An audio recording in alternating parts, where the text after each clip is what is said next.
Nation.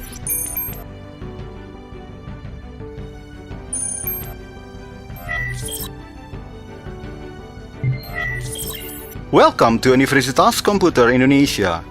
15 best private universities in Indonesia according to Shimago in 2021. 20 best Indonesian private universities according to 4ICU in 2021. UNIKOM stands in the center of Bandung City on Dipati Ukur Street number 112 to 116, West Java, Indonesia. UNIKOM has an exclusive lobby design in the smart building.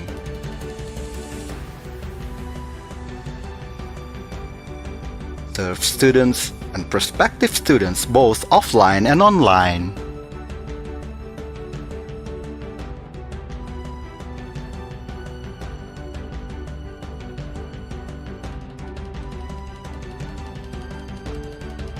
UNIKOM has a Public Relation and Protocol Directorate that bridges internal to external communication.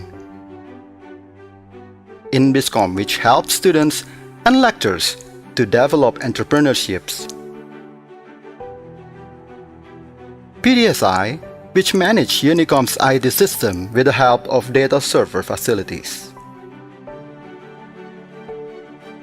UNIKOM has 7 faculties, consisting of 28 study programs. Electrical Engineering,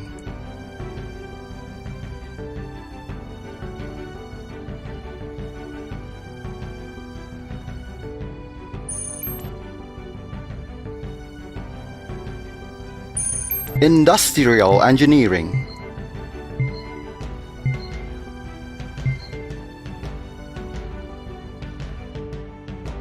Regional and Urban Planning,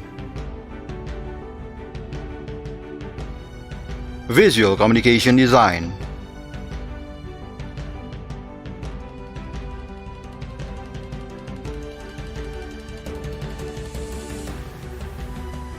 Interior Design, Informatics Engineering,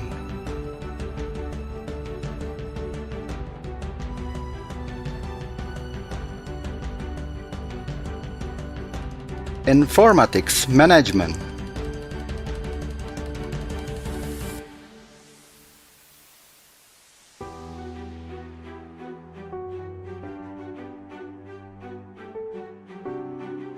Information System,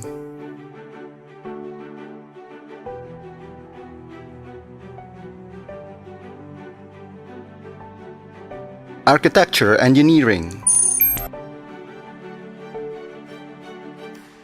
Computer System,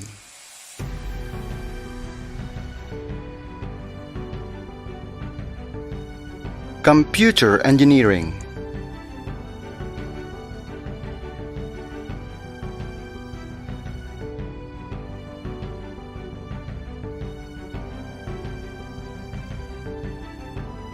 Computerized Accounting,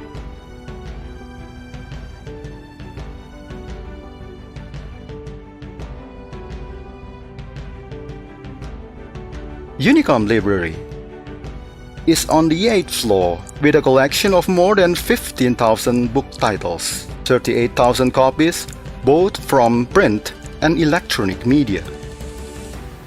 On the next floor, there are Communication Science, International Relation,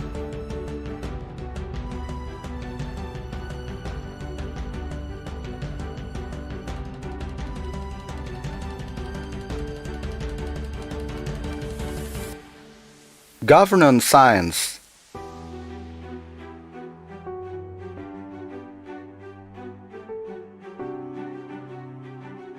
Finance and Banking, Marketing Management, Management,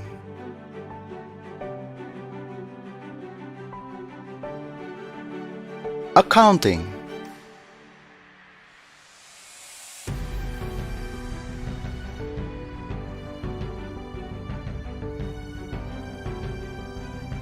Civil Engineering,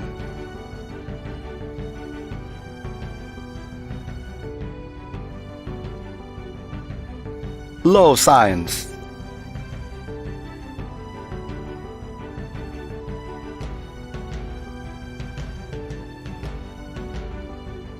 Japanese literature,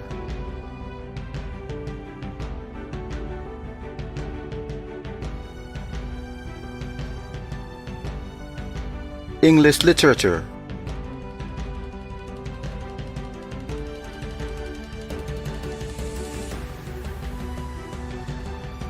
King Sejong Institute,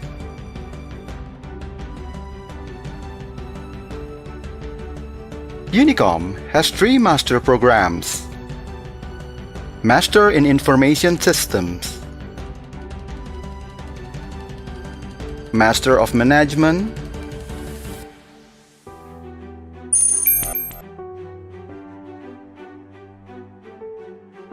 Master of Design.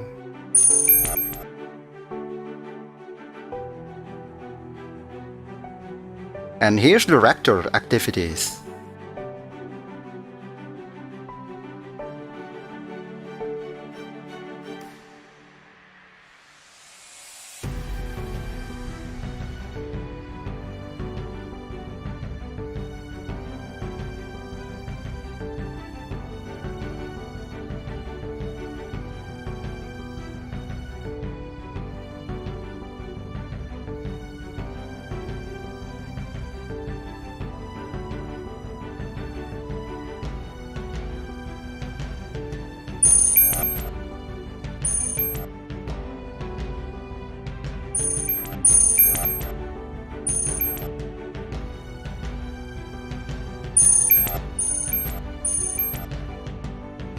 UNIKOM has various internal activities to external activities such as ICOBEST, International Conference on Business, Economic, Social Science, and Humanities. INCITES, International Conference on Informatics, Engineering, Science, and Technology.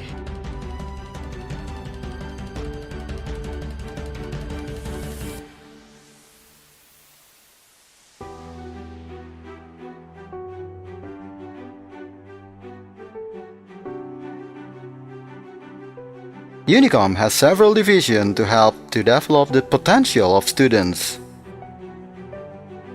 Code Labs Division,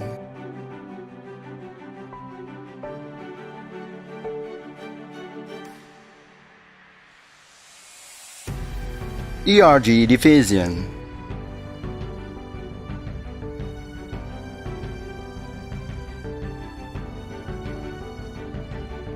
Robotic Division,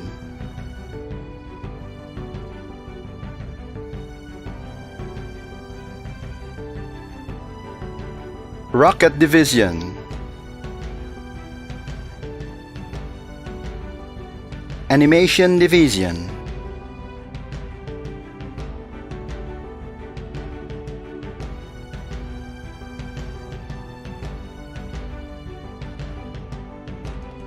As a support, UNIKOM has UNIKOM TV.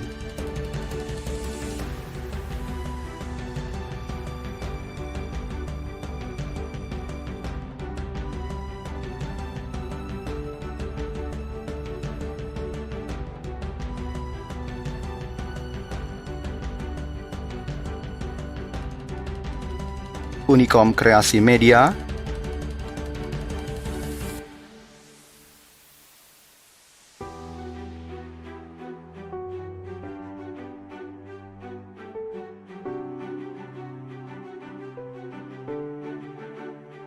Hits UNIKOM Radio,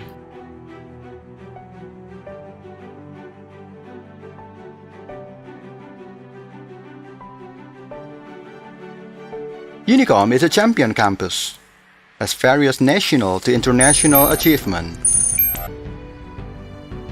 The International Champion of InnoSurf 2020, the International Champion of InnoSurf Contest 2018, 2015, and 2013. First Champion International Huion Art Contest 2020.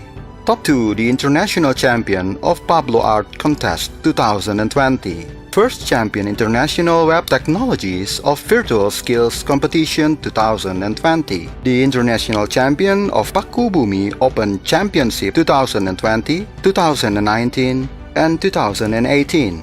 World Champion in ICT 2019, Kazan, Russia. The Chicken Soul application from Code Labs won the Merit Award APICTA 2019 in Vietnam. The champion of International Robot Contest, the annual 14 Robo Games 2018. The champion of International Robot Contest 2016, 2015, and 2012. International Competition of Microsoft 2015. Champion of World Skills Competition 2013. The Asia's first champion of Multimedia Animation Competition, Asia Graph Revolution Award 2017. First champion, Gemasa 2017. First champion, World Skills Asia 2018. The champion of Asia Pacific ICT Award, APICTA 2018 and 2012. The 16th Asia Pacific ICT Award, APICTA 2016. First champion and runner-up Asian International Hackathon 2021. Champion of Hackathon 2018. Asian Skills Competition 2018. Champion of Asian Skills Competition 2016, 2014, and 2012. The winner of Startup Asian Awards ICTA 2018. Number 1, the highest copyright university is in Indonesia, Ministry of Law and Human Rights 2020. First champion National of Innovation 2020. First champion of National Digital Content Identic 2020. Number 1 National Champion of Identic 2020, Rifest. First champion of the National Imagine Cup and became Indonesia's representative at the Imagine Cup Asia Regional 2020 in Singapore. National champion of Gemastic 2020 and 2016. Top 10 national in 2 categories, Interface Design and User Experience and Software Gemastic 2017. National champions of Badminton Competition Day 2020. 1 gold and 1 silver medal. UNIKOM won for a 6th time in the Students' League Lima Badminton 2020. Champion of Badminton Lima WJC 2018. National Champion of Kotasi 2020. National Champion of Taekwondo Jabar Open 2020. National Champion of Jabar Karate Championship 2020. National Champion of Canon Semarang Photo Marathon 2020. National Champion of Animation Indonesia Revolution Award 2019. UNIKOM won West Java Innovation Award West Java's Culture and Tourism 2018. National Champion of ICT TBIG Creation 2018. The National Champion of Indonesia ICT Award in ICTA 2015, 2014, and 2013. First and second champion for category of software and the first champion for category of animation and games in West Java Apps 2018 competition. Champions of Co-Creation Startup 2018. Champion of Hackathon Startup 2018.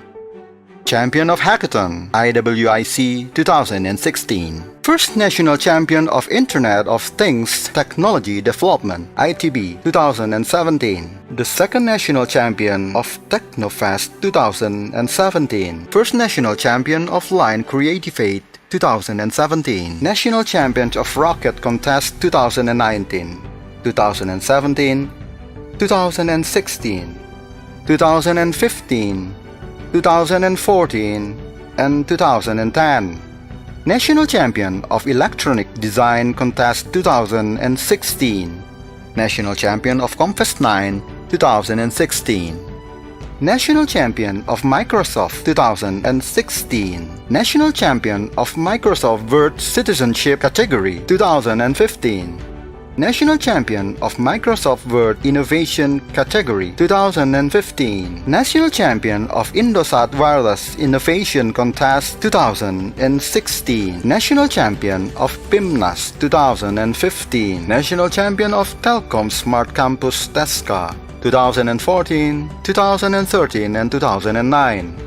Indonesia Best School of Management 2013 and 2015 Private University Swamedia. Indonesia Best Private University Swamedia 2013. Let's join us! Campus of the Champions. UNIKOM. Quality is our tradition.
Jaya Om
Good morning, ladies and gentlemen, fellow participants and attentive audiences. Welcome to the 5th International Conference on Business, Economic, Social Sciences and Humanities, ICOBEST 2022.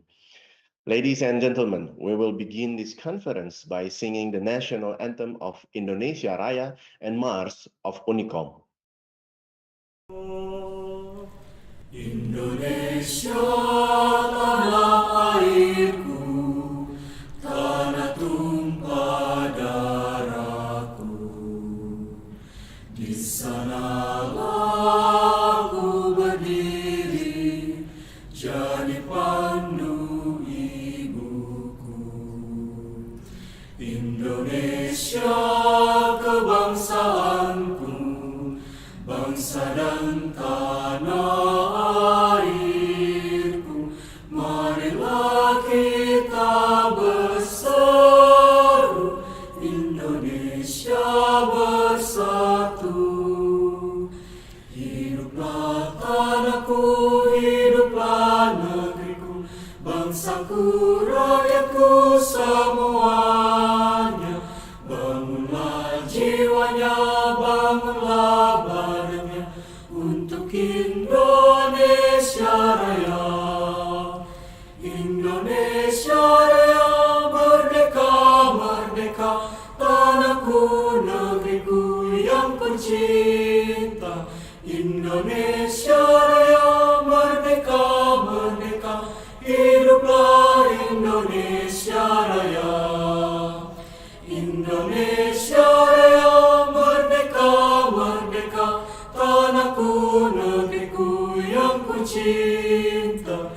Indonesia Raya, merdeka, merdeka, hiduplah Indonesia Raya.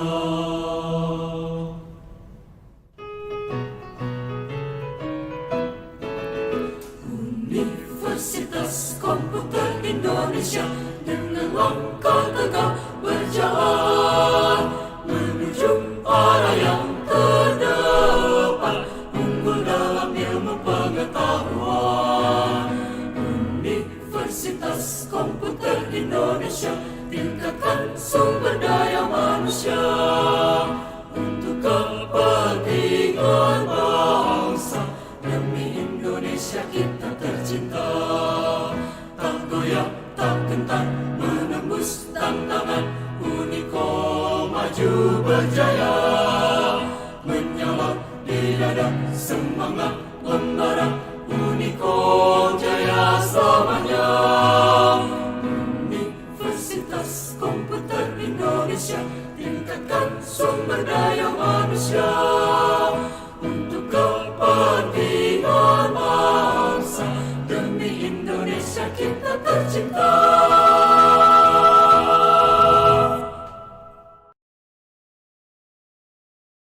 Dear fellow participants and attentive audiences, it has been a pleasure for us to host this series of conference, where not only the numbers of participants but also the numbers of keynote speakers has increased this year. We need to remind you that you can also participate through our YouTube channel, YouTube UNIKOM. But on top of that, we must then recognize the committee's tireless efforts in managing this series of conference online for today, the 31st of May, 2022.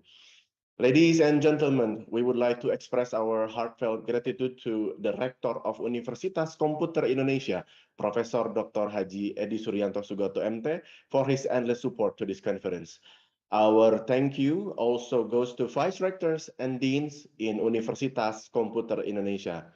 And of course, our sincere appreciation is also extended to our keynote speakers who have dedicated their time and knowledge to share their perspective at this conference.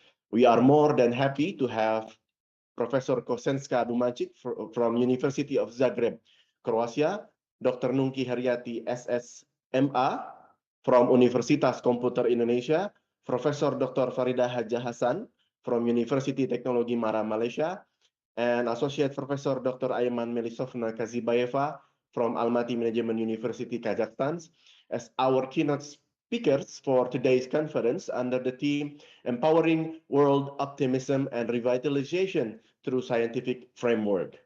And ladies and gentlemen, of course, last but not least, our thankfulness is also addressed to all fellow participants for your shared commitment in this conference. Ladies and gentlemen, for the smooth running of the conference, we are going to have prayer recitation to be conducted by Muhammad Arya Rajasa. The floor is yours. Assalamualaikum warahmatullahi wabarakatuh. Ladies and gentlemen, let us pray according to our own belief. And please allow me to guide this prayer according to Islamic belief. A'udzu billahi minasyaitonir rajim. Bismillahirrahmanirrahim. Alhamdulillahi rabbil alamin. Wassalatu wassalamu ala asrafil anbiya'i wal mursalin wa ala alihi wa ashabihi ajmain. Ya Rabbana, lakal hamdu kama yanbaghi li jalali wajhikal karim wa azimi sultanik. Walakal hamdu bil Islam, walakal hamdu bil iman, walakal hamdu bil Quran, walakal hamdu bil qiyam, walakal hamdu bil khusyu', walakal hamdu bis sabr. Ya Rabbana, lakal hamdu kama yanbaghi li jalali wajhikal karim wa azimi sultanik. Ya Allah, all praise to you for all the blessing and guidance you gave us so we can attend and carry out this international conference ICOBEST 2022. Oh Allah, please make this conference as worthy conference in order to increase our knowledge and scientific insight, in order to increase our brotherhood, to increase our enthusiasm for worship and work, and to motivate our life to be consistent in the way of your truth. Oh Allah, please bless and fill this conference with the kindness from the beginning to the end. Oh Allah, please give us health, strength, and ability so we can carry out the duty and responsibility given to us. Oh Allah, Ya Rahman, you are the most merciful. Please forgive our sins, forgive our parents, our teacher, our leader, and please forgive all of the Muslim. Please fill our heart with your love. Make our iman strong, and please make us worthy for your Jannah. Oh Allah, and with the knowledge you gave us, please provide us the ability to help the poor and the needy people. You are our God.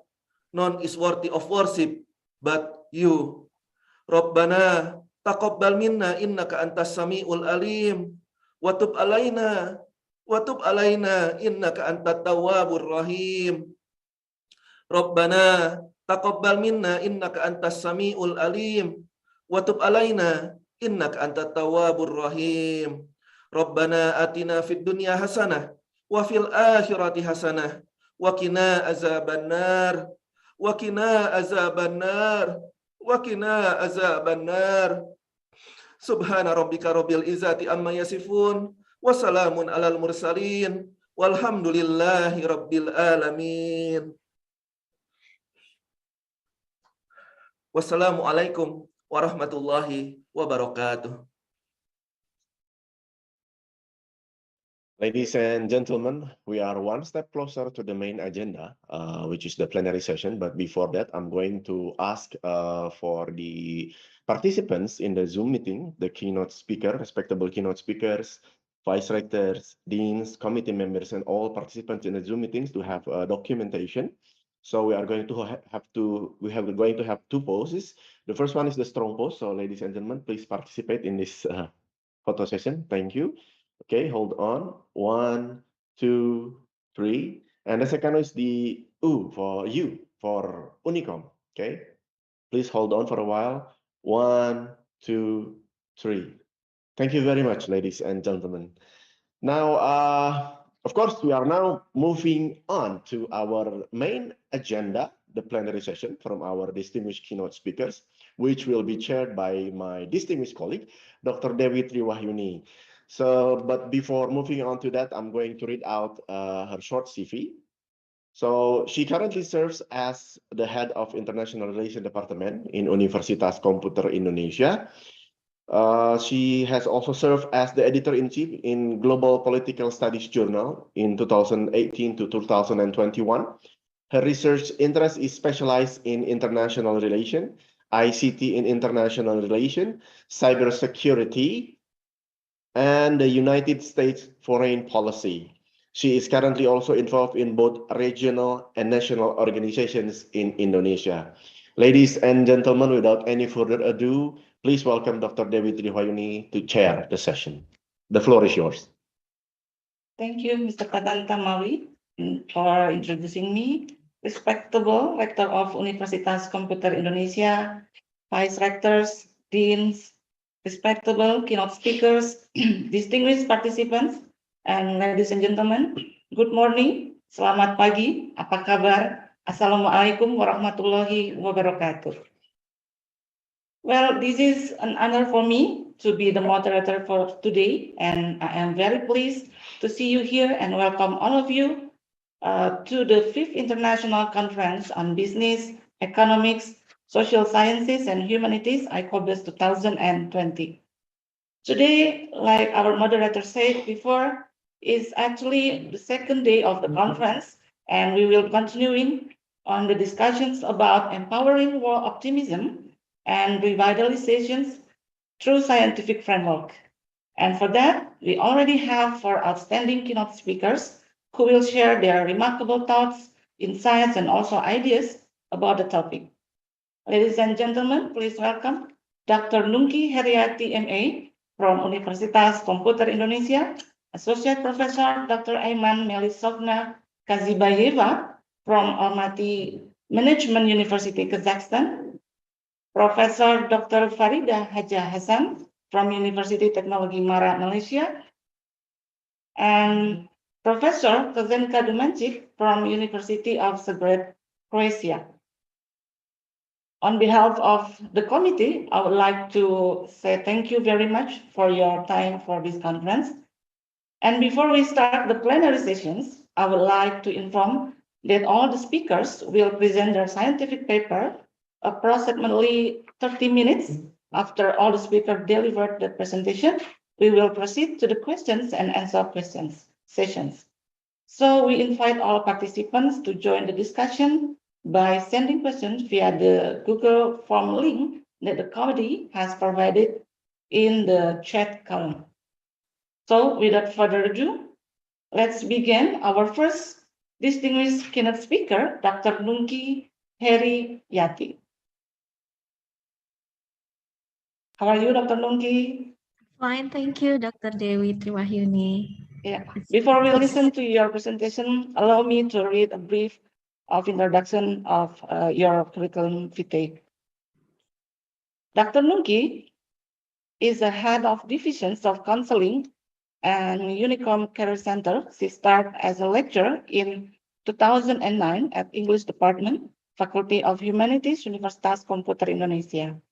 Dr. Nungki's study motivation is pursuing her expertise in English literature, led her to get her doctorate degree, which focuses on women, narrative, trauma, and history. The interdisciplinary nature of her research made her able to view issues from a wide range of perspectives and understanding different philosophical thought. She has published numerous articles in national journal and disseminated her paper on various international conferences. Recently, Dr. Nungki attempts to relate literature, mental health, and new media as a way to respond to the current pandemic era to the development of digital media. And today, Dr. Nungki will share about making sense of apocalyptic pandemic through literary work. Dr. Nungki, the time is yours. Okay, thank you, Dr. Dewi Triwahyuni. Please allow me to share my share screen.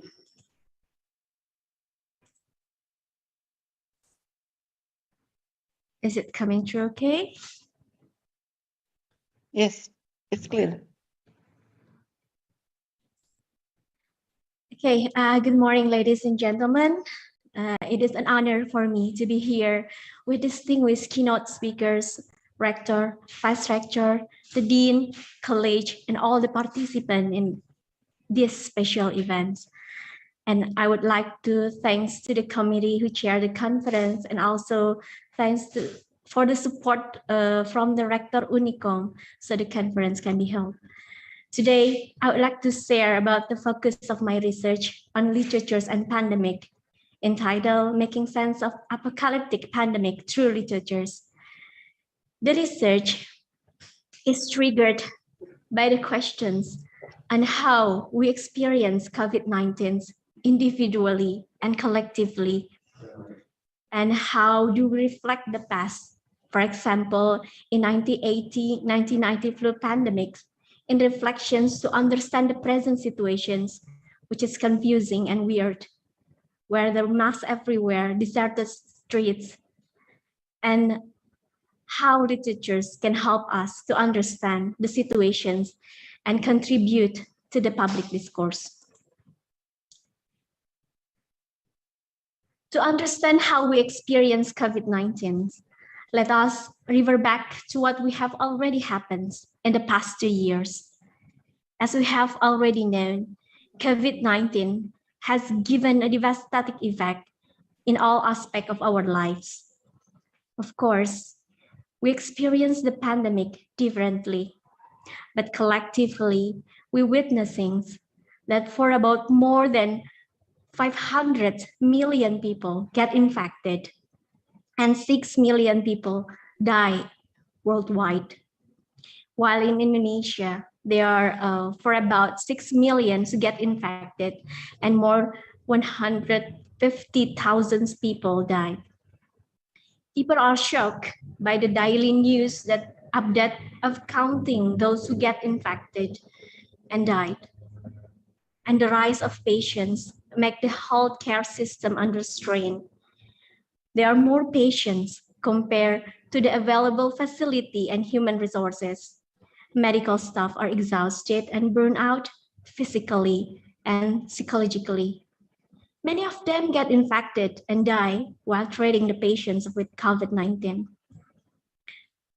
School, college, office, factories are closed.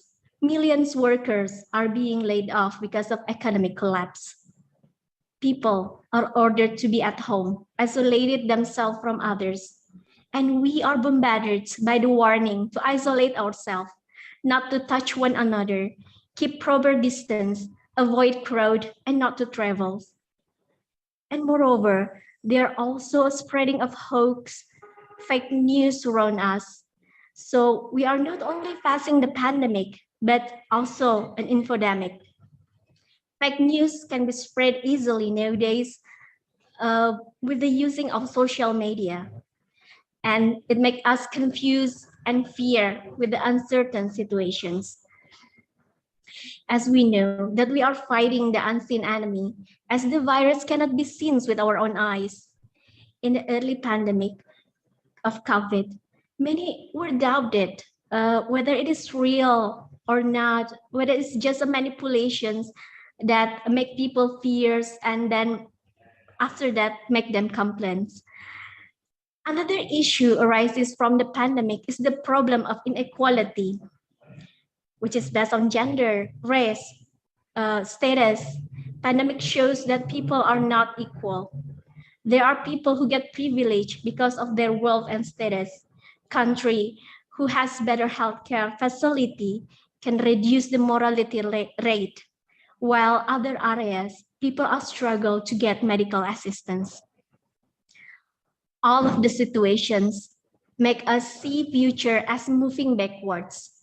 Futures is no longer seen as a progress to get a better situations. It seems bleak, and we are afraid to the new strain of virus, which make a vaccine that we get ineffective. We are fear to face a new disease like hepatitis, and people also have to deal with after effect of having COVID, such as damage in lung, kidney, or maybe just having a short breath. Moreover, the survivor might inflicted by trauma, which can occur later in their life. Trauma is an event that cannot be assimilated into our own consciousness, into our experience. We must push it back, the inconvenience feeling, painful experience to the unconsciousness, but it can resurface later in the various forms. It can be a nightmare, an intrusions, or anxiety. To be traumatized is to be possessed by the events. We seem to forget the events, but actually it is hidden in our unconscious mind. Then it can haunt us and then give a tremendous effect to our mental health. All of the chaotic experience, though it is firsthand, is confusing. And to understand the situations, people try to find the reason why something happened. Why no? Why us? People search an answer for the most reasonable to the imaginative one. We might revert back to the past narrative about pandemic, and this lead people to turn into the history and literatures, of course, to find a common experience and a situation in the past.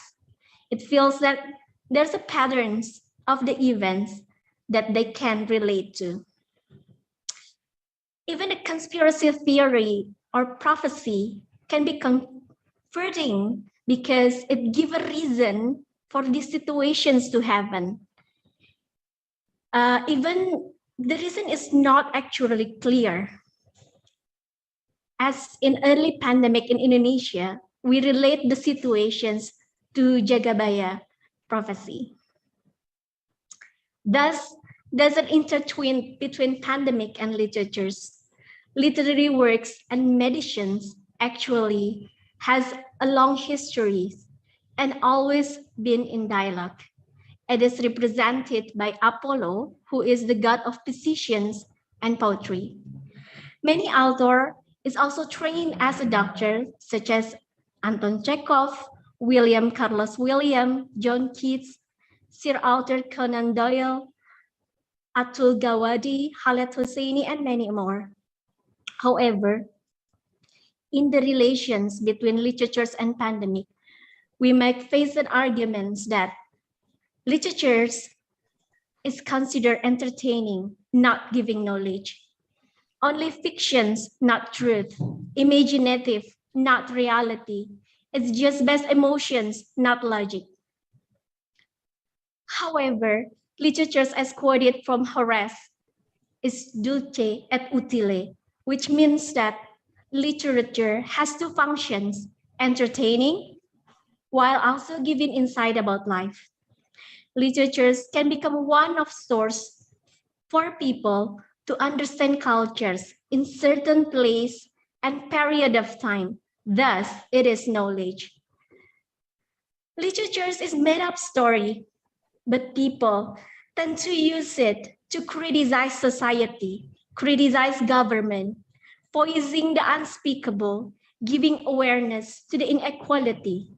Thus, literatures serve truth and show reality. And also, if we tell story emotionally, it will linger in people's mind. And it make people feel sympathy, empathy, or even tendon actions. So emotion in literatures is structured logically to make the reader understand and can relate it with their experience. In other words, literatures has an expressive, performative, and affective aspect which help us to understand life. Meanwhile, history of humanity is history of pandemic. It is repeated throughout of history. And because we have witnessed such situations many times in the past, and there's a great deal of literatures also written about it, so it can be referred as pandemic literatures. Reading literatures about past experience on pandemic is a tool for us to understand and relate the situations that affect our life, our society, and our world. People can also relate their own situations with the pandemics nowadays, such as lockdown, losing family, friends, and so on. And here are some examples of pandemic literatures. One of the most earliest pandemic literatures is Iliad, written by Homer. It describes the situations about Trojan War. The pandemic is illustrated in the beginning of the story, which is caused by Apollo, which is the god of physicians, but also can bring a deadly plague in his arrows. The next is Decameron by Boccaccio, published in 1353, which describes about Black Death. And it is tell a story about 10 people who self-isolated in the villa outside Florence for 2 weeks. Then they can tell a story to spend the time. The storytelling shows the normal of everyday life is suspended because of the pandemic. Another literature is the Journal of Plague by Daniel Defoe, which is published in 1722. It is about the record of narrator named H.F. that he stayed in a house in London during plague in 1665. And he described about how the plague affected peoples. And then a story is written by Edgar Allan Poe entitled The Masque of the Red Death, published in 1842, which tells about Prince Prospero, who tried to avoid the plague by hiding in 7 rooms of abbeys, but died at last. It is allegory that the death is inevitable, and the person in the red mask is actually non-existent. Then, in 1926, Mary Shelley wrote The Last Man. The setting is in Europe in the late 21st century, which already have devastated by the pandemic. Many people were killed, and the story is actually a response to the loneliness following the death of her husband and her friends. The depiction of loneliness can reflect the situation of lockdowns nowadays too. And then there is a Scarlet Plague by Jack London, which is published in 1912. It is the first apocalyptic fictions in modern literatures. And the setting is in the 21st century too, in 2073. And it is 60 years after the pandemic, which depopulated the earth.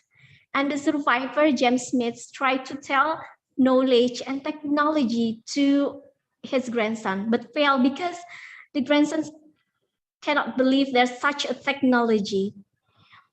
Then there's a Pale Horse, Pale Riders by Catherine Ann Potters. It is a research novel published in 1936, which describes the situation of Spanish flu when all stores closed, a lot of death, and also the loss of lovers due to pandemic. And then one of maybe it's the most famous representation of pandemic is Plague by Camus, which published in 1947. In his work, he's commenting on what we need from one another in difficult times and show the powerless man in passing destiny.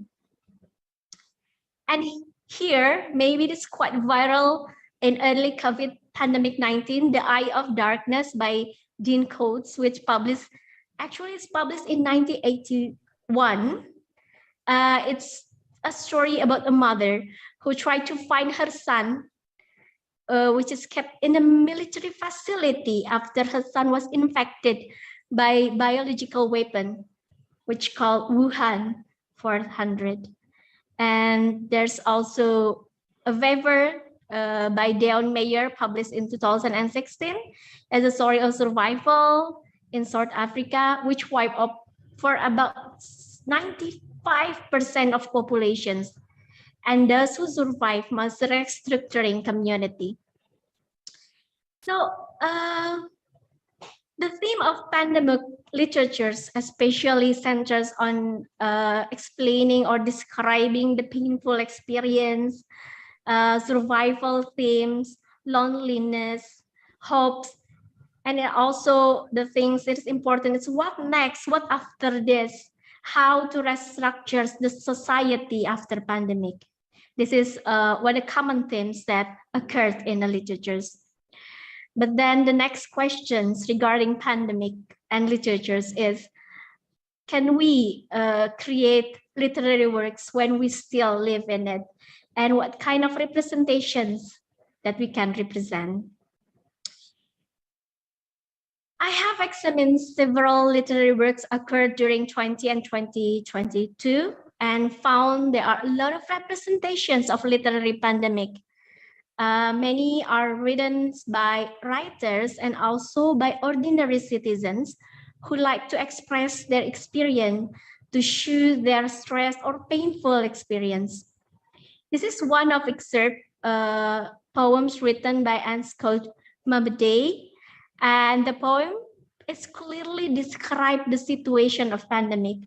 We are ordered to be isolated, and interactions with others people is possibly dangerous to our health. So it makes us suspicious to others, as we can see here, smiling but keep the suspicious to the unseen threat.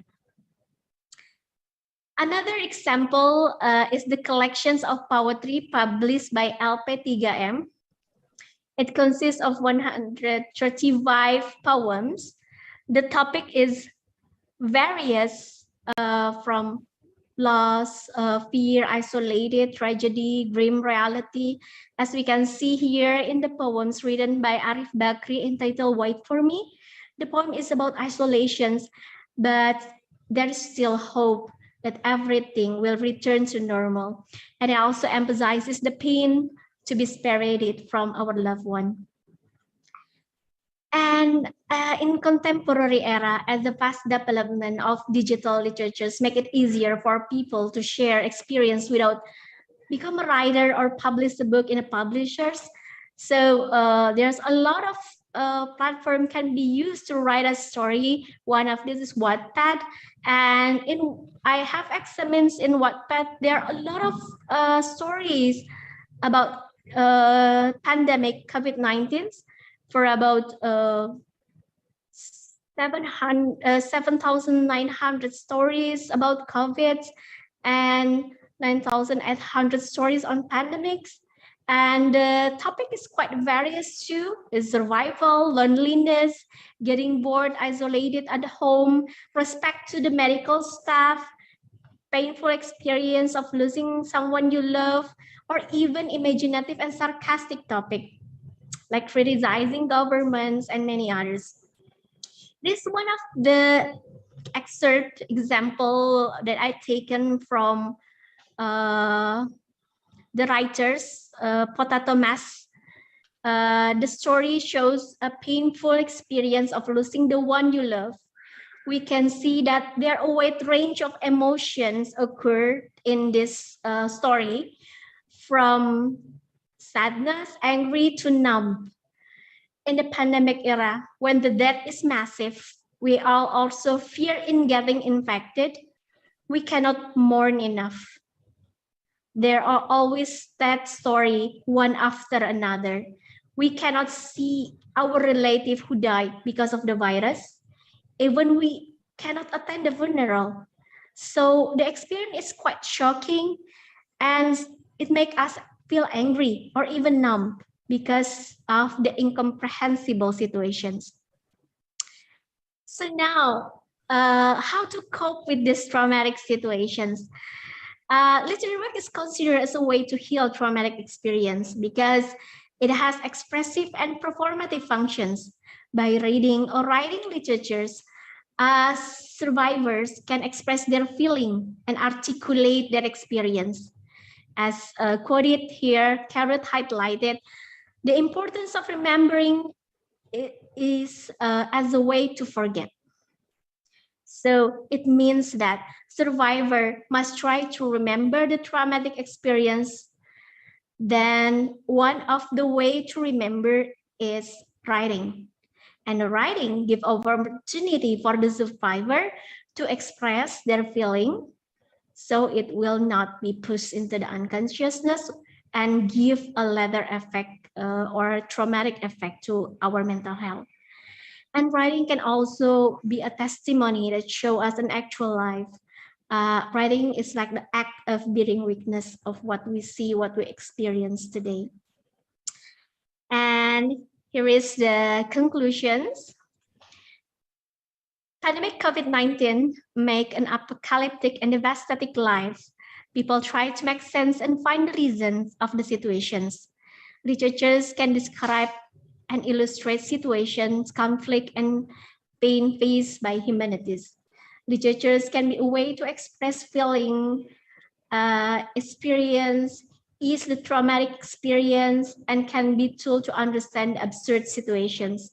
Writing is performative functions of literatures, and that telling truth is best on what people experience. So truth that is written, although it is a story that is made up, it is still a truth that is in it. Well, that's all my presentation. Thank you. Thank you very much, Dr. Nungki. That was really insightful. So I remember I used to read a quote from Majian that said, I believe the power of the literature is stronger than the power of tyranny. I agree with that quote too. Okay, thank you very much. Ladies and gentlemen, I would like to welcome our respectable rector, Professor Edi Suryanto, who has joined our conference today. Thank you very much, Professor, for coming. Okay, I remind to the audience, if you have any question according to Dr. Nungki presentations, just write down to the link that provided by the committee, and I will read it at the Q&A sessions. Ladies and gentlemen, let's continue to our next keynote speakers, Associate Professor Dr. Aiman Melisovna Kazibayeva from Almaty Management University, Kazakhstan. How are you, Dr. Aiman?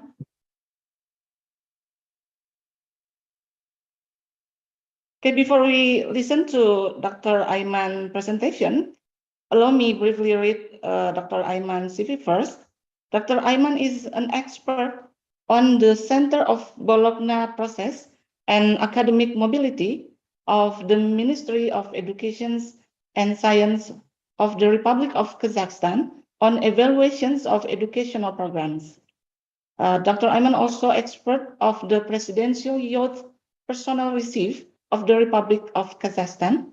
She has awarded as the best teacher of HEI in 2020. Currently, Dr. Aiman is the Dean of School of Management at Almaty Management University. Dr. Aiman is also head of neuromarketing and neuromanagement in the Almaty Management University. Dr. Aiman has written neuromarketing textbooks while also coaching in the Kaizen as well as neuromarketing. Now, Dr. Aiman will share a very interesting topic to us about possibilities of neuroscience applications in e-sports. Dr. Aiman, time is yours. Thank you very much. First of all, I want to thank Dr. Nungki for such a great research results. And I want to say that your topic is very interesting and actual nowadays.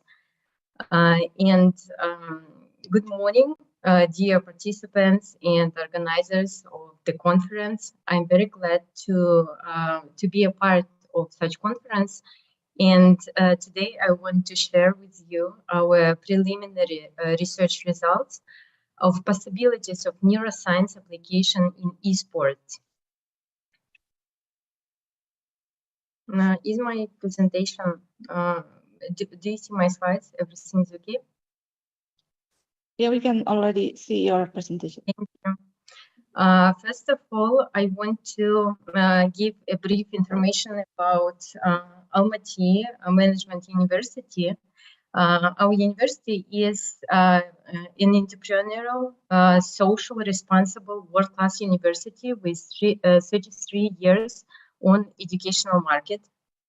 At MIU, there is 8 schools and 2 centers, and university has a continuous system of education, which includes college, bachelor, master programs, doctoral, and DPA programs. Almaty is one of the universities of Kazakhstan which is recognized and has accreditations and awards of Kazakhstan at the international level. Here is the list of accreditations that has received by Almaty. Here you can see that Almaty is reaccredited of national MBA programs, AMBA, for maximum period, 5 years. We've got MBA programs at a graduate school of business, and it is the only one in Central Asia and Kazakhstan accredited by AMBA. International certification of Association of Chartered Certified Accountants of accounting and audit bachelor programs. At my school, School of Management, we've got the 3 levels of education, bachelor, master, and PhD programs in 4 different directions: management, marketing, logistics, and project management. If somebody wants to visit Kazakhstan or Almaty Management University, you are very welcome. And now I want to share a small information about the neuromarketing and neuromanagement lab. It is the biggest one in Almaty, and let's begin my presentation from their the main concepts.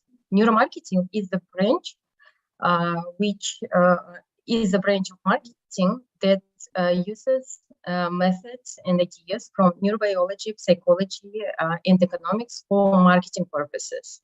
Neuromanagement uses the same directions, but for their management purposes. We have created neuromarketing lab 4 years ago, and the main aim was to form a competitive research and training center carrying out basic and applied research in the field of marketing. And at the slide, you can see the main objectives of our lab. The neuromarketing and neuromanagement lab is equipped with video cameras, microphones, and Tobii glasses 2, mobile tracking system, which provides objective data on consumers' perception of different brands and allows to identify hidden factors influencing the decision-making process. Also, we've got face reading and GSR technology that allows analyzing respondents' emotional reactions and applies aroma marketing to manage consumers' behavior, and even we use the aroma marketing tools for our educational process. The lab allows our students to conduct applied research using neurobiological analysis tools and expert conclusions for business. This project is unique for Republic of Kazakhstan and doesn't has analysis in the Republic of Kazakhstan. Neuromarketing lab. There is 2 main directions of our lab. The first one is education, which consists of these areas. For example, we've got the neuromarketing discipline, where 7 weeks are based on lectures, and the next 7 weeks our students conduct research for the companies. During the next 7 weeks, students work on the projects, they write papers. At the final stage, they present not only for their projects, not only for our faculty members, but for the companies as well. And it is a very great experience for our students and faculty members. This year is the first when we included the neuromanagement discipline in our curriculum. Our diploma projects and dissertations commissioned by employees, usually as a result of students and master research work implement at their companies, are implemented in the companies. We've got a very good mentorship program where lab interns have an opportunity to grow as a PhD students or future faculty members. And we've got consulting projects for business aimed at solving problems with promotion or branding, all the fields of marketing. And the second direction is scientific research. At this slide, you can see information about our about the application of our projects. From the following list, you can see the companies that have been researched by the interns of our lab. Now, I want to give you a small information about the eye tracking glasses because my research results was conducted via eye tracking system. It is a technology that helps researchers understand respondents' visual perception, visual attention, and as a result of the research, we can create a heat maps of the gaze. Heat map is an imaging that uses different colors to show the number and duration of fixation of certain area. For example, at this picture, you can see that red is usually used to indicate a relatively large number of fixation and durations. And green is for smallest. Eye tracking glasses can give us not only the heat maps, but statistical data as well. For example, at this picture, you can see, at this picture, you can see their statistical information such as time to first fixation, how much time the respondent was used, how much time they spent at one area of interest, how many respondents saw the brands. And here is a small video about the showing the process of how the information can be gathered.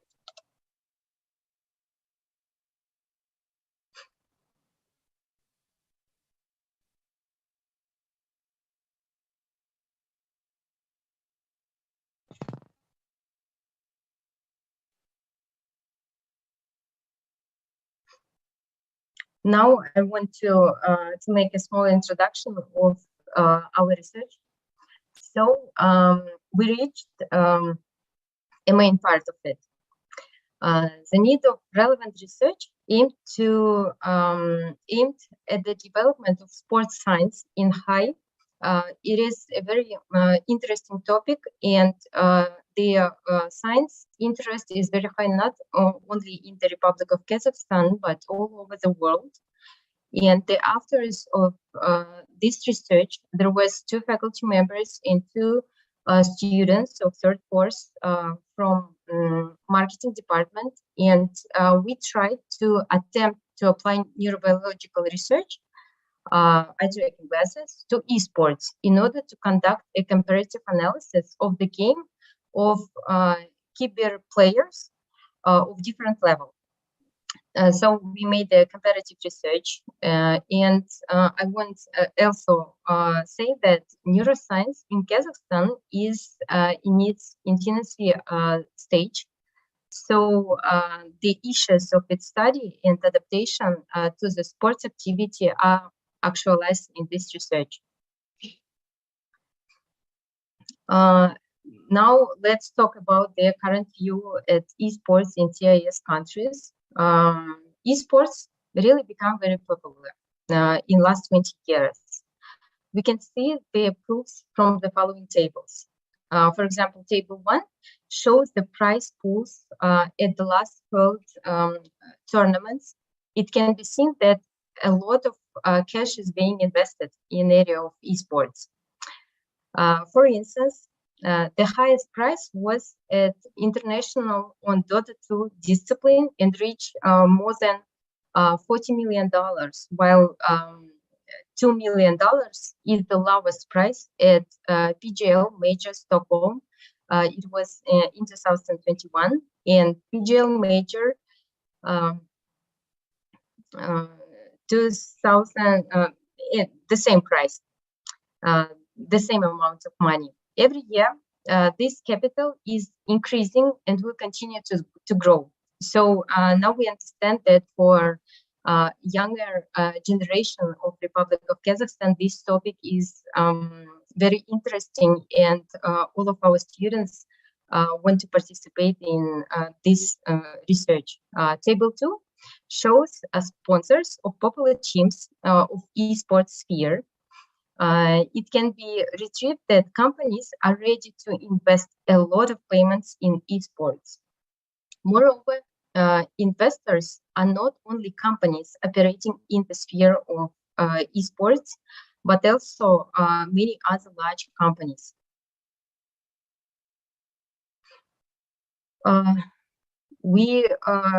The population of our research, of our preliminary research, consists of only 2 Counter-Strike global offensive players, with the aim to find out the limits of tracking research in esports and to reveal the difference between players for main group of population of 20 players. 10 of them will be professional players, and 10 of them just the players who are just spending their free time on playing Counter-Strike game. The first respondent is the studio analyst and the experienced player in the Finger Pro. And the second one is a person who has knowledge about the game, but who plays at a below average level. During the study, identical conditions for both respondents were prepared and considered their wishes and preferences. For example, there was a general condition that represents a powerful computer, or we had to create a calm environment and relaxed state. Here is an information about the participant of professional player, and I want to say thanks. At the picture, you can see the Simbiyev LDR playing the Counter-Strike game. You can see Arsen Bulekov. He is the director of sport management field in Almaty Management University, and you can see the student Dastan. He was there. It was his idea to make this research happen. And at this slide, you can see the our research question, which was possibilities of eye-tracking research in evaluation of playing strategy and tactics for different level Counter-Strike players. We tested 2 hypotheses. The first one is the difference in the level of the game can be seen in the behavior of the player size. And the second one was high-level players have special reflexes that lower-level players don't have. At this table, you can see our main findings. Comparison analysis between a professional player and low-level player. The professional players showed a high level of play and professionalism as expected. The following points identified during the analysis of the game. And the low-level player was expected to show a not so high level of play, but let's look at the differences and features found during the study. A professional shows unusual habits formed as a result of many years of experience and training. Part of this is the habit of keeping the eye close to the scope. But the most prominent example is spray control, which is with the eyesight. However, the respondent has bought the movement of automatism so much that he repeats the movement of the hand with his gaze. This is an unusual feature of high-level game. It is likely that such a habit is formed as a result of training and is not presented in everyone. Based on the conducted research, the difference between the two players is pronounced. Many more points can be noted by analyzing the video data, not only from the biological research side, but also from the conventional side. Over here, you can see their pictures, eye tracking at close position and their eye tracking at direct shootout. Accordingly to the first figure, the gaze sharply moves toward the exit at the enemy. It doesn't continue to move in the same direction for a short time, even after the kill. The second figure shows that the first shot misses and the gaze accordingly moves over the enemy position. And the image clearly shows how at the end the gaze moved to the enemy. The figure 3 shows receiving the visual information via eye tracking. So you can see over here the sharp movement of the gaze to the this information in the upper right corner over there, and then the same blind transfer of vision to the center of the site. And as I told before, we conducted this research to check the limits of the research. And our research showed, firstly, the gaze shift. The equipment doesn't have a perfect center of calibration without much preparation. In our study, the view was shifted. In general, this didn't interfere much with the study, since the SPS was small, but it is always had to be taken into account during the analysis stage.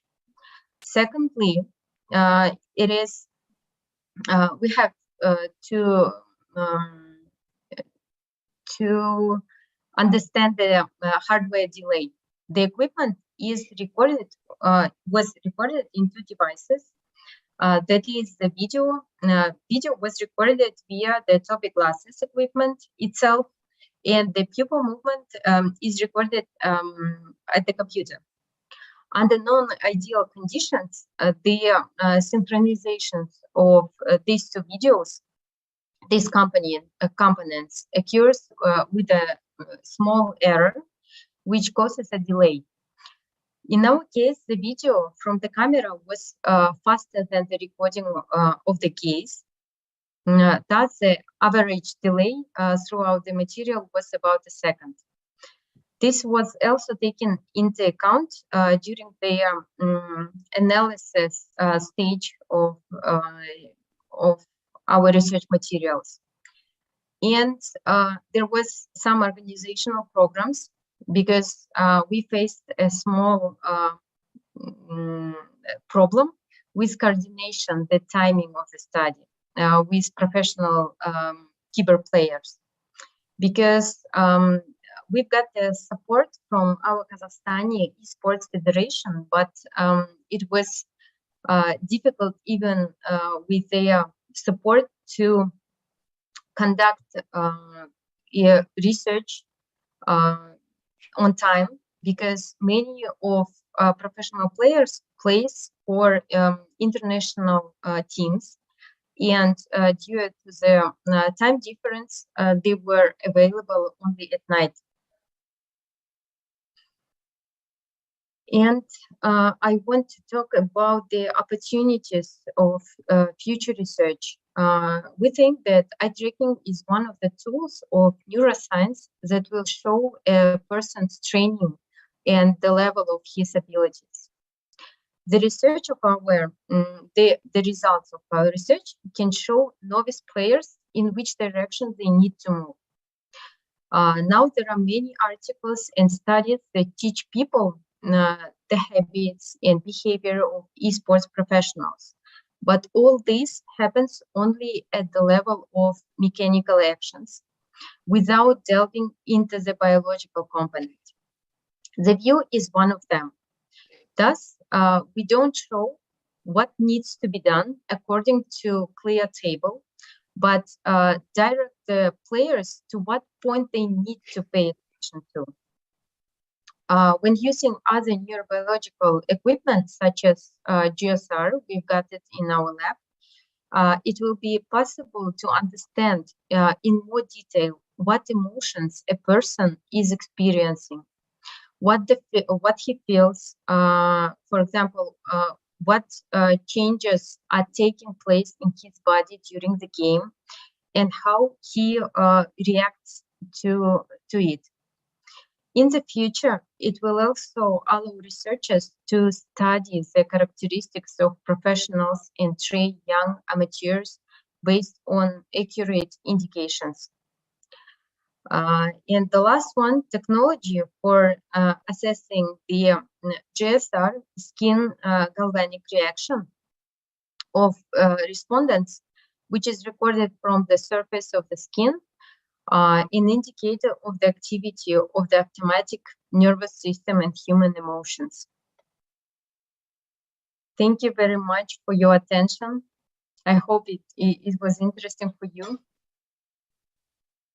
Thank you very much, Dr. Aiman. That was a very interesting topic and also insightful presentation.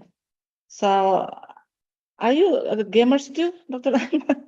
Are you playing some games? No? No, I just started to find more information about the cybersport, because when we say the esports, the professional athletes can be angry with that, because there are a lot of fields of esports, and we started from the Counter-Strike game. Oh, that was very interesting. Yeah, neuroscience is being developed in many fields, right? Mm-hmm. Thank you very much.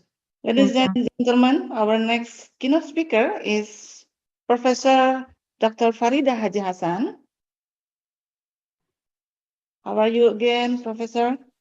Fine, thank you. Alhamdulillah. Assalamualaikum. Waalaikumsalam. Allow me to read briefly your curriculum vitae, Professor. Professor Farida is from Department of Ranking of the UITM Global University Technology Mara, Malaysia. She is currently the Vice President of the World Academy of Islamic Management, Advisor in Malaysia Consumer and Family Economy Association, and Fellow of the Charter Institute of Marketing, United Kingdom. She was the founder of the Halal Management and Science Halal Mas, Director of Institute of Business Excellence, and former Dean Faculty of Business Management. Professor Farida works involved in numerous international research, consultancy, training, publications, and she was the chief of the current associate editor for Scopus, the Malaysian Journal of Consumer and Family Economics, and also Journal of Islamic Marketing. She is also a regular invited speaker in various international conferences in halal marketing, strategic business management. Professor Farida today will share her thoughts on an insight into ambiguities of halal tourism, Islamic tourism, and Muslim-friendly tourism. Ladies and gentlemen, please welcome Professor Dr. Farida Hassan. Professor, time is yours. Thank you very much, Dr. Dewi. Okay, allow me to share my screen.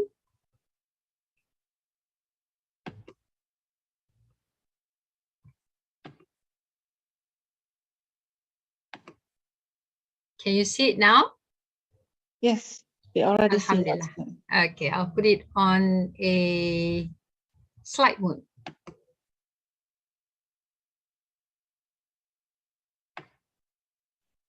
Okay, great. Bismillahirrahmanirrahim. Assalamualaikum warahmatullahi wabarakatuh. And a very good morning. Let me move some of my bars. It's blocking my view. All right, Honorable Rector, Vice Rectors, respectable deans, honorable speakers, ladies and gentlemen. My name is Farida, and if any of you have difficulties remembering my name, you can call me Florida, because that's what I've been referred when I travel to the States. The topic that I'm presenting this morning is relating to tourism, okay? And since the title or the theme of the 5th ICOBEST 2022 is on empowering world optimism, okay, and revitalization through scientific framework, I shall then share with all of you, number one, on the coming back of tourism industry that really affected the whole world and how to revitalize it, and ending up my presentation with a framework for any one of you who like to embark on this business back again after 2 years of silent mode, because tourism actually is a big industry that contribute to the countries that really involved in the service industry or sectors. So the title actually is about the ambiguity, okay, of halal tourism, Islamic tourism, and Muslim-friendly tourism. I'm so happy to hear from our respectable speakers today, Dr. Nungki, who shared her topic on literature review, and also Dr. Aiman on her research, okay, on neo-marketing and neuromanagement. I find it very much related, Dr. Dewi, because yesterday I was listening to CSR and also accountability, which is also another important topic, the in thing right now. So I will relate my presentation together with what we discussed yesterday, and also today, which is very close to my heart, you know, doing literature review, and Dr. Nungki coming from the background of, you know, language and that discipline, she does a lot of digging in previous research. And for Dr. Alia, I think she there's a lot of similarities in the way we do research that is considered as what do you call that? Based on the previous literature and also social sciences. Now, my co-writer is Shahmi. I'm from University Technology Mara. Please come to our university when you're in Kuala Lumpur. It's the biggest university in, I would say, Southeast Asia, with about 180,000 students, okay, nationwide, and also some international mobility programs. And Shami is from INSEAD University, which belongs to Bank Negara, or the Central Bank of Malaysia.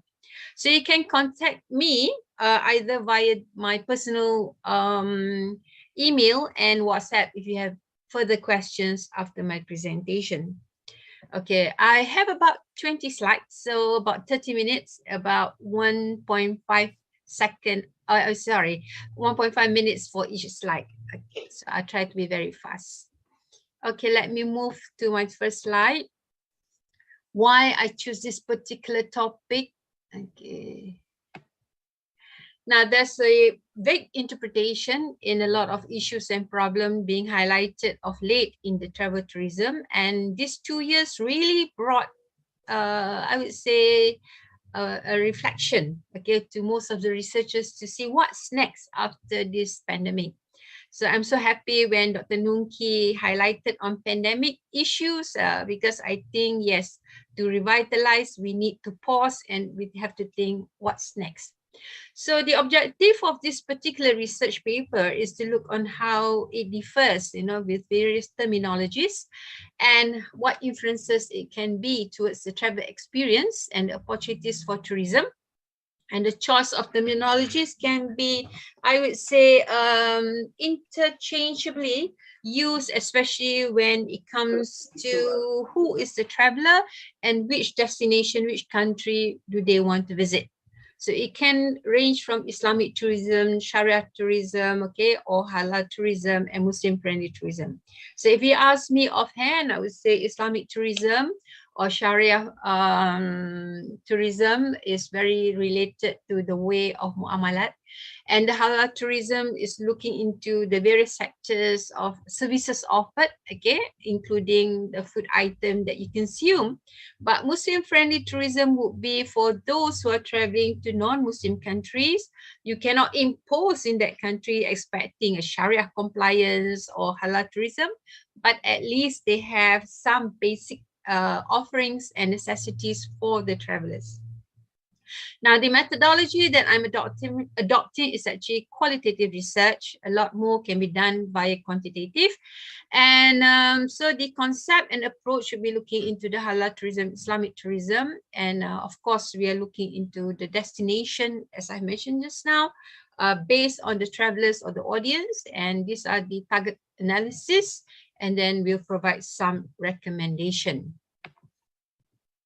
Next, the landscape of the tourism industry actually has changed due to the COVID-19 pandemic. So you see the definition of a general tourism is actually defining it as a temporary short period movement. Okay, it can be less than 1 year, a few months, a few weeks, or even a few days. So these people actually they move with a purpose and they differ from one to another. Now, looking at the responsible, and also yesterday we talked about accountability, sustainability, universally accessible tourism. We are looking into number one, the mainstream tourism, which is a global agenda, and the driver of it is actually based on the socio-economic.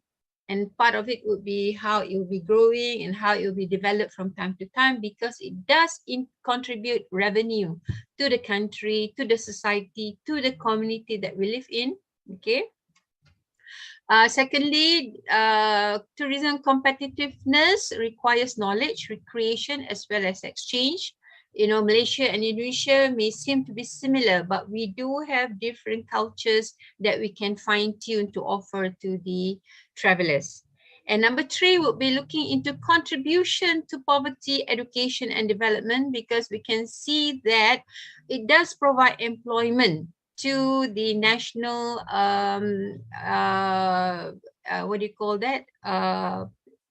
GDP, and also it does provide employment to the society, community that the travelers visit.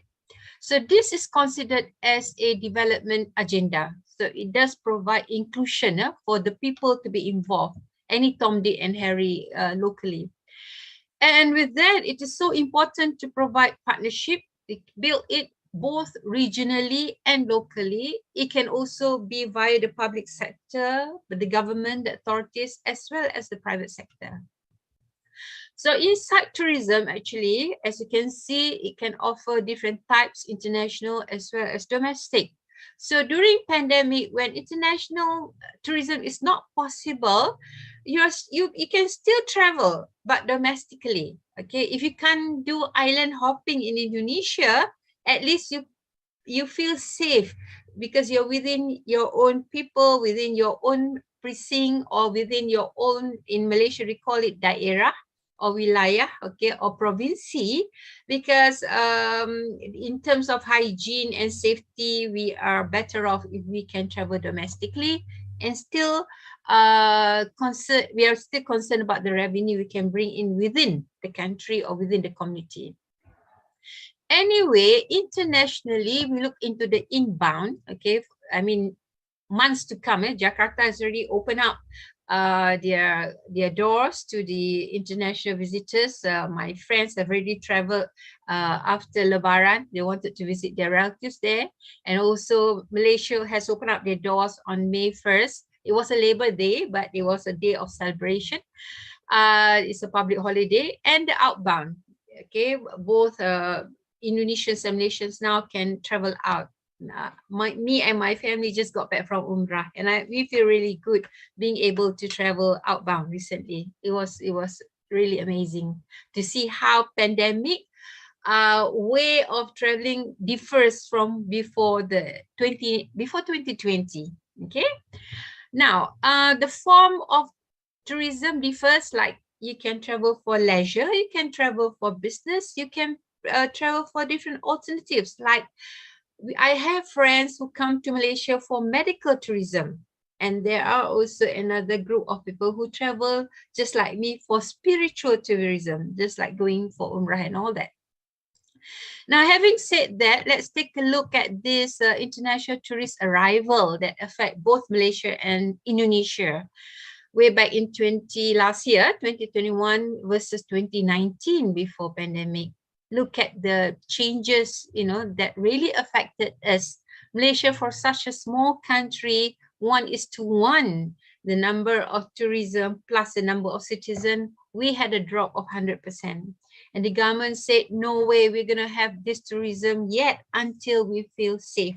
It's not only safe for our people, but safe for the people to come in here, as an inbound traveler.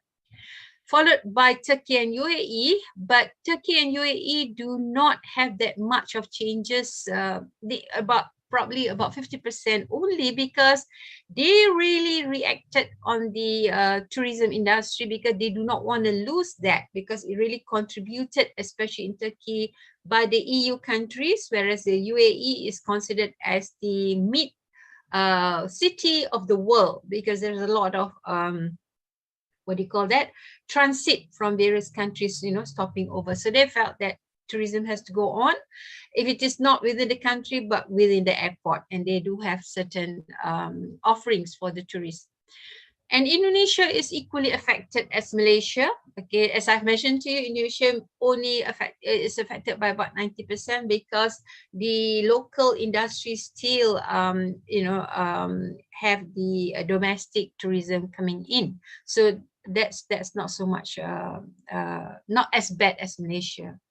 Okay, let's move on to see some other aspects. Okay, now the untapped market. Okay, some of you may not think that tourism would be the topic for the day that I'm going to present, but I have to share this with you because not many knew that there's a lot of possibilities, in terms of halal tourism for the country, not only the conventional one, but the halal tourism really goes for niche marketing.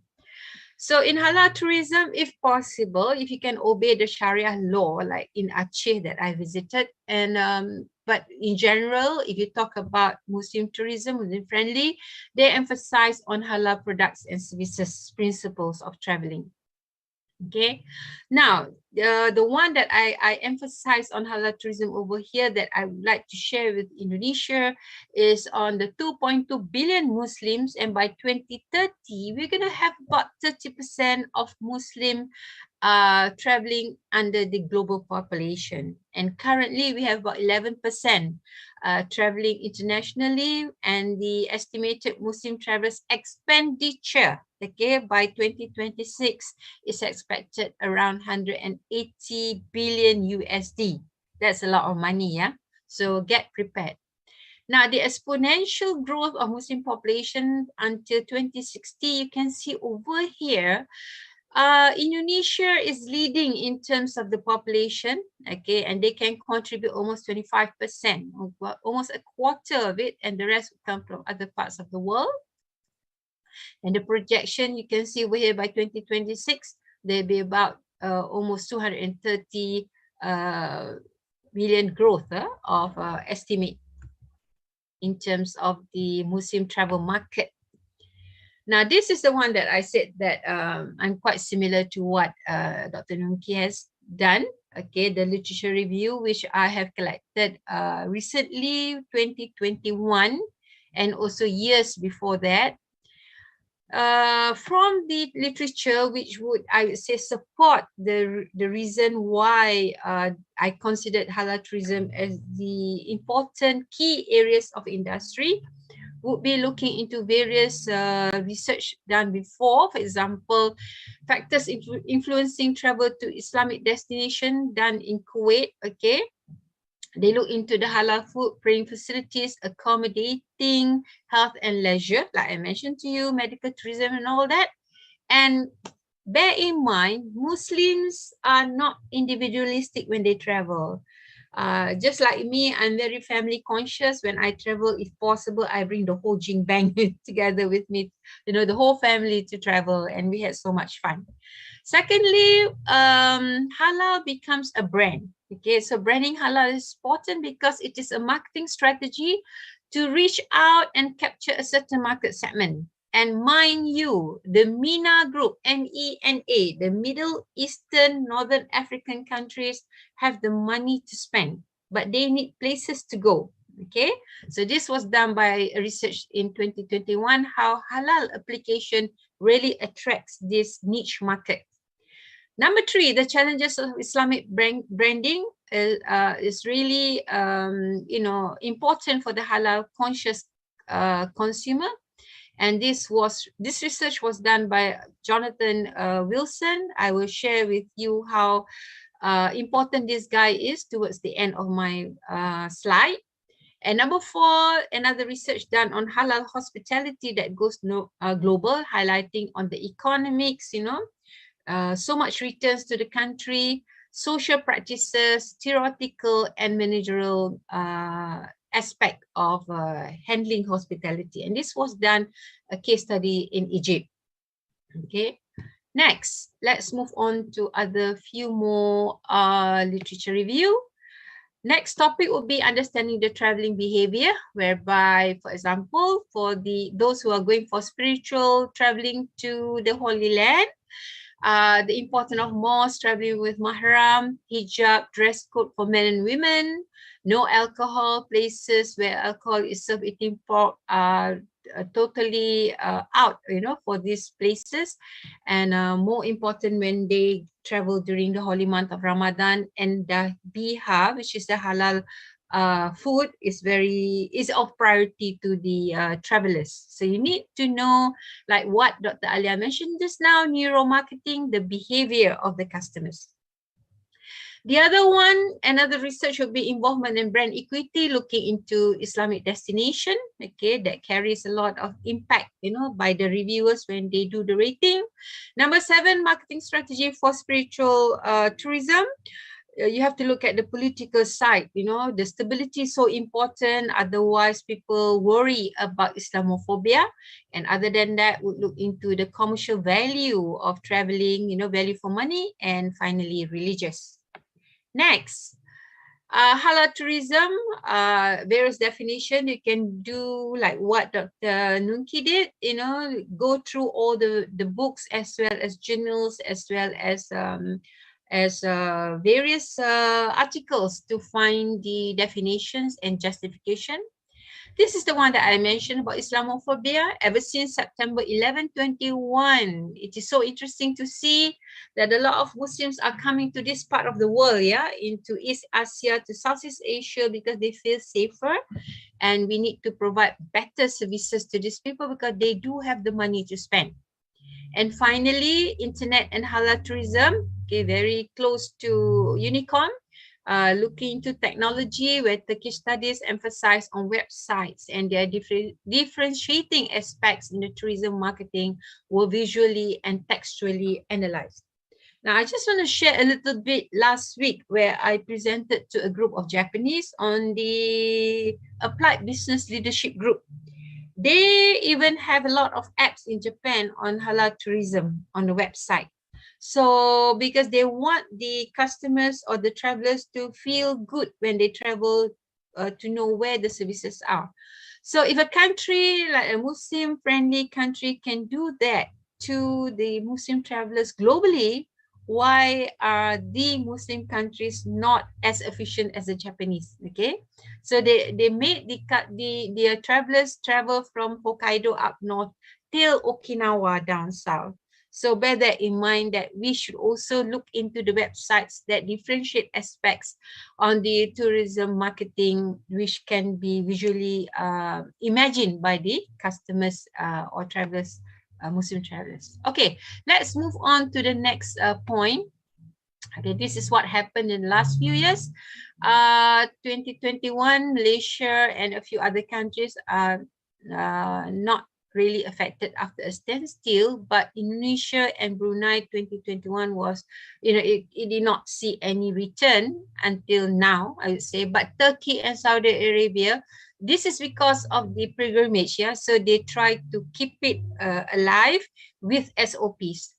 However, the Global Muslim Travel Index rated this based on 4 aspects: access, communications, environment, and services. So take your time to read this. I'm going to leave all these notes for you to review. Now, let's move on. Okay, interestingly, the OIC countries, or Organization of Islamic Country Destination, the top ones would be Malaysia, UAE, Indonesia, Turkey, Saudi Arabia. But the top 20 non-OIC destinations, you'll be surprised to see that Singapore is aggressively marketing it right now, followed by Thailand, okay, UK, and South Africa. Now, if you go to UK at Edgware Road in London, you'll see Tesco over there. The hypermarket is fully marketing or distributing halal food and services. So, you feel good when you travel and you see all this. Even like in Thailand, you have the hotels, they have halal buffet versus the non-halal buffet. So all these are done by Mastercard Crescent Rating. This is in Singapore, but I would like to also show you another standardization certification that my team, the technical board, are also involved in. Now, let's move on into the opportunities, yeah? To personalize offerings according to unique profiles. That is a combination of culture, demographic, and budget by the travelers and the purpose of traveling. Now, if you look at the culture over here, you can divide it into different continents. I'm so sorry over here. It so happened that these references did not highlight Africa for whatever reason, I wouldn't know. But Africa has a big population over there. Okay, 1 billion over to be catered, for that. These are, and they belong to the MENA group that I mentioned just now, that you should consider. Secondly, demographic will look into the millennials, because the younger groups of Muslims are the upcoming travelers. And male, female, for families, especially from the Muslims countries, senior citizens. And then if you look at the purpose, they travel because, just a minute, yeah, let me move my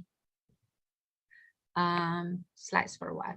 Either business, leisure, or spiritual, and the budget, whether they are budget group, low budget, or the average or luxury, maybe your segmentation of the travelers. Okay, next. Identification of various touch points. What are the priorities? Number 1, looking into transport and accommodation. Second, destination. And the last one, even the last mile connectivity, meaning when they travel, they must feel good and satisfied till the end. Now, the important thing about need to have, a must, would be halal food, prayer facilities, water-friendly washrooms for ablution, and no Islamophobia. There shouldn't be any fear when they travel. But if you have, good to have would be social causes, and that there is an integration between the local culture to explain what how it can be adopted by the Muslim travelers, as well as local Muslim experience, and then like history of Muslims in those Muslim friendly countries. And if you have, nice to have it, this is not a compulsory thing, but if you have recreational with privacies, private pools between the men and women, or private pools amongst the family members, that would help. And finally, if possible, no pork or no alcohol in the halal services areas. Next. Now, coming back to technology, digital platform, in halaltrip.com, you can see that these are the areas that the traveling Muslims look for online: halal food and prayer times. Now, it is immersive if possible. When they look at the apps, there are halal restaurants nearby, no alcohol served, mosque if there's one, bidet or jet in the hotel washroom, no nightclubs in the hotel, or not part of a gambling resort, the places that they stay. So you can visit this again, to see what the travelers love to look at. This is the framework that I wanted to share with you. If you happen to go into this business, what are the marketing opportunity to assert and influence the decision maker of the customers? You see that the purpose of traveling may be from all this that I've mentioned, including medical and religious, but influencing factors would be geopolitics, must be stable, within the region. The amenities, the food, the cost must also be affordable. And finally, the outcome, the itinerary finalization must be clear to the travelers what the country has to offer. Next, we look into, this is one more step that my team has done that I would like you all to take a look at it when you have the time. I'm sure a lot of you are familiar with SWOT analysis, but my team went through another step of doing the TOS analysis. Now, TOS analysis is a combination or matching between the SWOT in the industry of traveling in the country, and then you would convert from the negative to positive. For example, the SWOT and opportunities are positive, converting weaknesses to opportunities to become a plus point to the industry, converting the threats to strength, another plus point, and another one minimizing weaknesses to threats. Both you have to minimize it. Now, what will be the conclusion recommendation? I'm not going to read all because I don't have the time, but I'm going to give you sample of it. C means conclusion, R would be recommendation. Now, for a strength and opportunity strategy, the result would be you do aggressive marketing via targeted approach to address the niche market and requirements. Now, for the transforming weaknesses to opportunities, you can see over here, I just take one for you to understand it. You strengthen the economy between the OIC countries, because if you remember just now, I did show you the OIC countries have, led by Malaysia, Saudi, Indonesia, and all that, can strengthen that in order to offer to the customers or to the travelers in a package so that they know where to visit next, Okay, then we move on to the ST, minimizing the threats and highlighting the strength. You can do a conclusion such as broadening channels, particularly online, because of technology, to communicate tailored messages on Muslim-friendly tourism.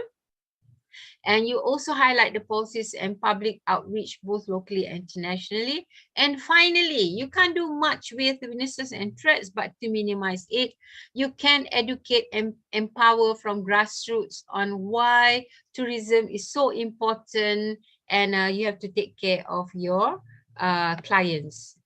Okay, last few pointers that I wanted to give. Finally, for global marketing, we suggest that the term Muslim-friendly tourism should be used unless they are really looking into Sharia compliance. Then you can offer a different package to the Muslim travelers, that have peculiar interests of the customers. So for the Muslim population, it can be Sharia principle because it is religious orientated. But for the Muslim-friendly, sorry to share this, but the Shia group, when you do this study, you can see that some of them are still accepting alcohol in terms of their understanding of what to do and what not to do. But the point that I wanted to emphasize in this research that I'm doing is on the global certification.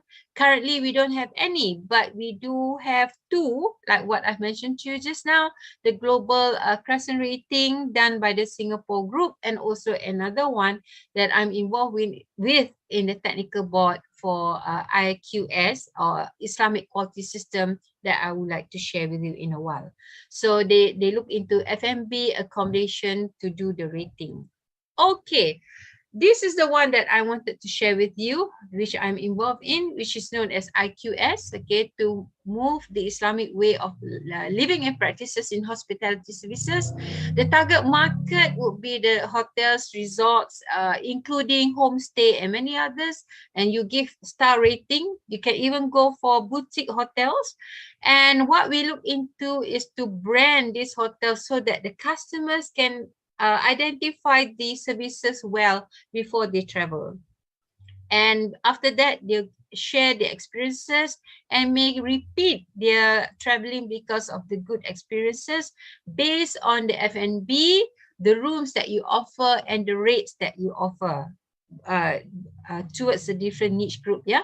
So this is the revenue making agenda apart from providing a good service. Now, there are 7 categories of auditing. Okay, you do not be a Muslim owner, but you can also do sections to do audit. For example, room only or room and food and beverage, or all departments. But normally the first 3 below are actually owned by non-Muslim, but the IQS C7 and IQS C6 are mostly owned by the Muslim owners in order to get very high rating, because they allow the auditors to look at the overall property in all departments and buildings in order to get very high rating for a brand confidence towards their travelers. Okay, last few ones. I shared this information and also offerings in the last conference, whereby I highlighted on the knowledge on IQS for the hotel industry. So if any of the participants today who would like to know more about this, I can share with you later on, not in this session, the details of what IQS is all about. And we do give free audit for the first time. But for the rating, they have to, call the auditors to come and do the checking later on. So I'll share with you also what are the countries that are already involved in such audit that we have already done previously. You can see over here in Dubai, they got 6 IQS rating. Turkey also got 6. These are all Malaysian hotels. And Thailand went for 4 IQS rating. Phuket went to 3 IQS rating because they offered whatever is available. There were no changes in the services that they can do at that time, but at least the rating does give confidence to the travelers coming into the country as well as the cities. Yeah. We also do rating on the travel agencies. So if you happen to have travel agencies who like to take part, you're most welcome to do so. And last 2019, which was towards 2020 pandemic already, Garuda Plaza Hotel, which happened to be the one that I stayed, also got rating of 4 IQS. So this is in Medan.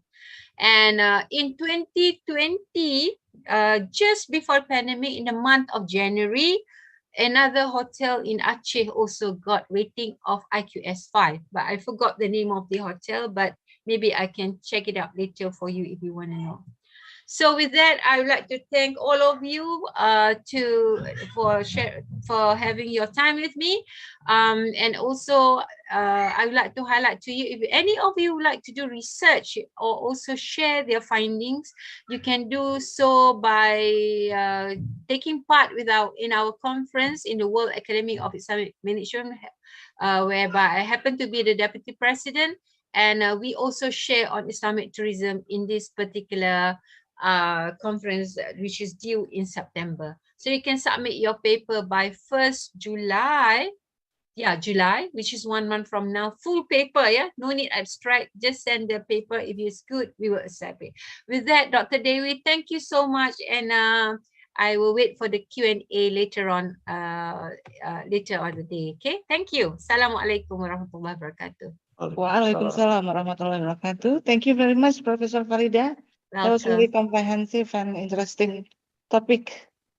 Actually, halal tourism is quite familiar concept in Indonesia, because Indonesia and I believe also Malaysia is seriously building their halal tourism right now. Agree. Thank you. Now we proceed to our last but not least keynote speaker is Professor Kozenka Dumancic from University of Zagreb, Croatia. But unfortunately, Professor Dumancic is unable to attend to this virtual conference, but she already has sent us a video of her presentation. But before we watch the video, allow me to read Professor Dumancic curriculum vitae. Professor Dumancic is an associate professor of commercial law and vice dean for international relations and projects at Faculty of Economics and Business University Zagreb, where she teaches commercial law, law of international trade, European company law, and European market law. She got master degree at European Studies organized by Patheon Assas Paris and University of Zagreb in 2003 and holds PhD in European law with thesis Limits of the Freedom to Provide Services in European Union. She is the director of the Institute for Euro-Asian Studies of Faculty of Economics and Business. Her research interests are in the field of European company law, European international market law, international law, and collaborative economy. Professor Dumancic participated in different European Union funded projects. Specifically, she is the management committee member of different COST projects, and currently she is actively involved in the two European Union funded Erasmus projects. Coleco project, which aims to examine the impacts of the collaborative economic in Europe, focusing on peer-to-peer accommodations platform, and TerraGov project. Professor Dumancic is a coordinator of the Jean Monnet Teachers Training Project Solidarity Europe for Inclusive Society, start in March 2020 until 2025. So let's watch the presentation together.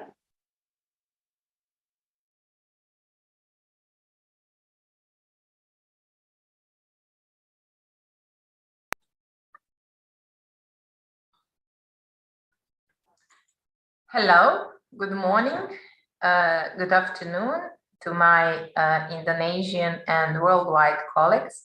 I would like to introduce myself for the beginning. My name is Kozenka Dumancic. I'm a professor of law, and also at the moment I'm a vice dean for international cooperation and projects at the Faculty of Economics and Business, University of Zagreb, Croatia, Europe.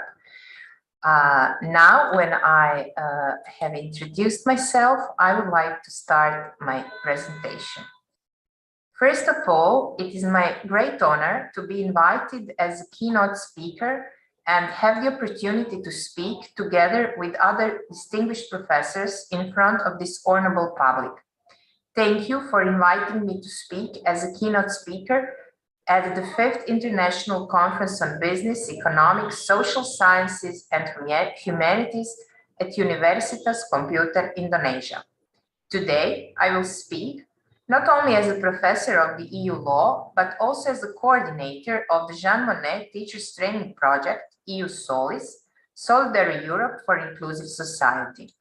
When I prepared this project proposal, I couldn't imagine how important the topics of our project will be and how important the idea of the Jean Monnet is in this very difficult time for Europe and the world, and that we need the EU to be the strongest ever.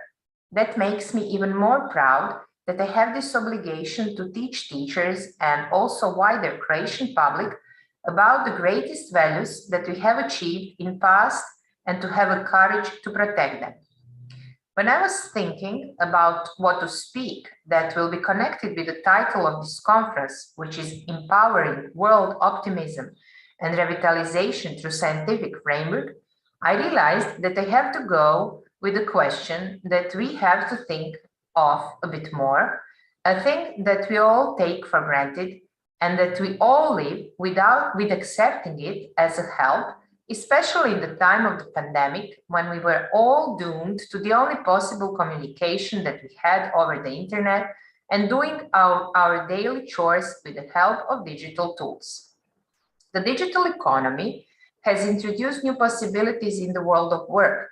This presentation is not only a proof that we can be connected from any place and at any time, only with having an internet connection. Now, when almost everything is digital, the new concept gives millions of possibilities. Digitalization has an impact on all working places and has no limits in the time or space. In last few years, a more complex and holistic way of looking on digitalization and its potential contribution to economic and social life has progressively emerged. This new way of analyzing digitalization in the area of labor law led to the new approach to the different situations connected with digitalization and employees' rights in Europe.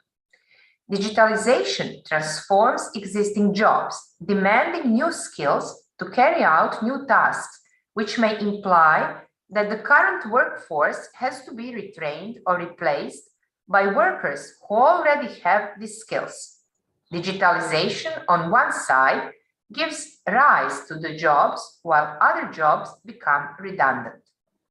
It is said that the new working world brings with advantages like greater autonomy, better work-life balance, improved productivity, and environmental benefits. However, the widespread use of smartphones and other digital devices can create pressure for employees to be constantly accessible and may pose potential health issues, as well as causing work-life balance conflict linked to the longer working hours or even not having a working hours at all. In my presentation, I will try to emphasize the problem of the digital facilities in the accordance of the labor law, in particular, the impact of the emails and other digital innovation on the labor conditions and protection of workers' rights and workers' health, especially in the EU. The right to disconnect is considered to be a right of employee to be able to disengage from work and refrain from engaging in work-related electronic communications such as emails or other messages during non-working hours. Here, we can also include SMS, WhatsApp messages, Viber messages, and other messages supported by mobile applications. Digitalization affects labor relations between employers and employees in traditional businesses and industries because it changes the organization of work and the relationship between employer and employee. As the result of digitalization, the organization of work is characterized by the increased flexibility, which affects when and how tasks are performed. On one side, this can result on improved work-life balance and more autonomy, but on the other side, it can result on work without the working hours and complete mix of private and working time. More employees working from home during the COVID-19 pandemic has increased the demand to address the issue for a right to disconnect. Several studies exist on this topic, including one from Eurofound, the European Foundation for the Improvement of Living and Working Conditions, which is the 70-page-long report published in September 2021, assesses the implementation on the right to disconnect and the evidence around its impact on employees. During 2020, the first year of the pandemic, telework increased in the most European countries, but to the different extents. It shows the European Union Labor Force Survey on working from home shows that rises in this arrangement were relatively higher in countries in Southern and Central Eastern Europe. The change greatly impacted Malta, Italy, Hungary, and Greece, even though they had relatively small numbers of teleworkers. Prior to the pandemic, the proportions doubled in all these countries compared to 2019. Other countries with relatively high increases were Ireland, Germany, and Spain. Interestingly, countries with high shares of workers teleworking before the pandemic, the Scandinavian and Benelux member states, had the lowest percentage increases in 2020 compared to the 29 figures, but remain the countries with highest prevalence of telework. Regulatory framework for working hours is defined by the law. At the EU level, it is regulated by the directive from 2003 concerning certain aspects of the organization of working time. It is clear that when we analyze the daytime, it is divided into the working time, rest period, and night time. According to the Article 2 of the directive, working time means any period during which the worker is working and at the employer's disposals and carrying out his activity or duties in accordance with national laws or practice. Rest period means any period which is not working time, and night time means any period of not less than 7 hours, as defined by national law, and which must include, in any case, the period between midnight and 5 a.m. But the digitalization erases the differences between these definitions. The 9 to 5 working is becoming a relic of the past due to the fast development of the smartphones and other digital facilities that extend work's environment beyond the office to the car, home, or anywhere where there is a wireless signal. In Whaler and Rexdale study on impact of the email on working-life balance, the analysis of the company's 24-hour email culture, impact on employees' lives outside of their contracted working hours was analyzed. There were two objectives of the study: to calculate the average time spent on work, emails by employees per day outside of working hours, and secondly, to identify what impact email had on employees' work-life balance. In conclusion, the findings are that the email has a negative impact on employees' life outside the working hours. Controversially, despite the negative impact, employees of middle and senior management levels expressed the necessity and dependency of their jobs on having to check emails and to work outside the contracted working hours. This exposed the company employees' feelings of missing out on their things during out-of-office hours. New research reports that the damage comes not from actually reading and responding to work emails, but from the expectations of availability. The call is anticipatory stress, and that's what's burning us out, according to the researchers. An always-on culture with high expectations to monitor and respond to emails during non-working time may prevent employees from ever fully disengaging from work, leading to the chronic stress and emotional exhaustion. Beside the EU Working Time Directive that is already mentioned, this topic is also regulated by the Directive on the Work-Life Balance for Parents and Carers from 2010, which touches the issues but does not specifically address the right to disconnect. In January 2021, the European Parliament adopted a resolution which called on the Commission to propose a law that enables those who work digitally to disconnect outside their working hours. It should also establish minimum requirements for remote working and clarify working conditions, hours, and rest periods without fencing adverse consequences. Employers of an organization, Business Europe, expressed strong concerns, asserting that it would be better to rely on the European Framework Agreement on Digitalization than the European social partners concluded in 2020 than to pass one-size-fits-all legislation. On the trade union side, the European Trade Union Confederation has argued that this agreement does not cover the right to disconnect and call on the Commission to consult the European social partners. The ball is now in the court and the Commission, which enjoys the right of initiative in initiating a legislative procedure.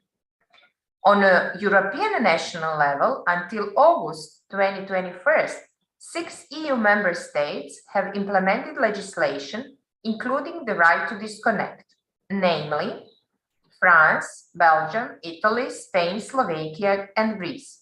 In the Netherlands and Portugal, legislative proposals have been issued but have not been adopted at the moment. In Ireland, a code of practice on the right to disconnect has been issued.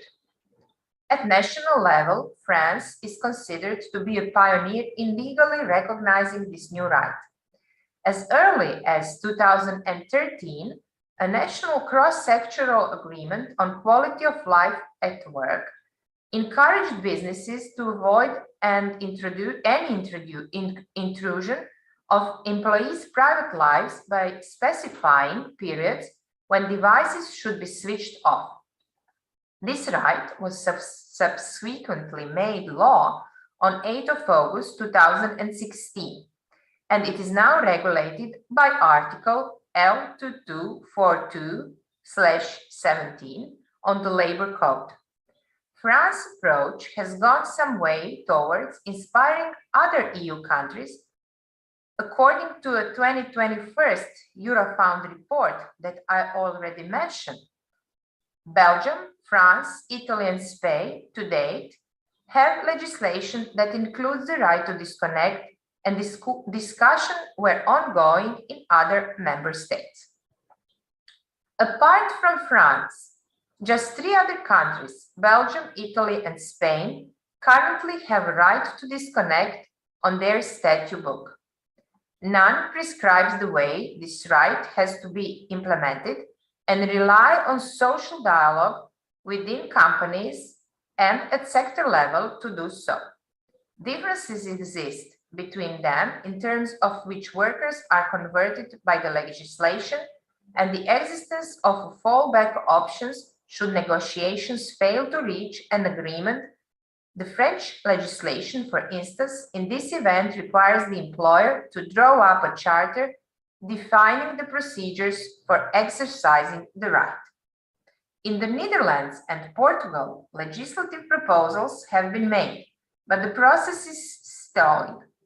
A further 8 countries, Finland, Germany, Ireland, Lithuania, Luxembourg, Malta, Slovenia, and Sweden, are debating the issue, with discussing being most advanced in Germany, Malta, and Ireland, where legislative proposals have been put forward in recent weeks. In some of these countries, the debate has resurfaced with the expansion of the teleworking during the pandemic.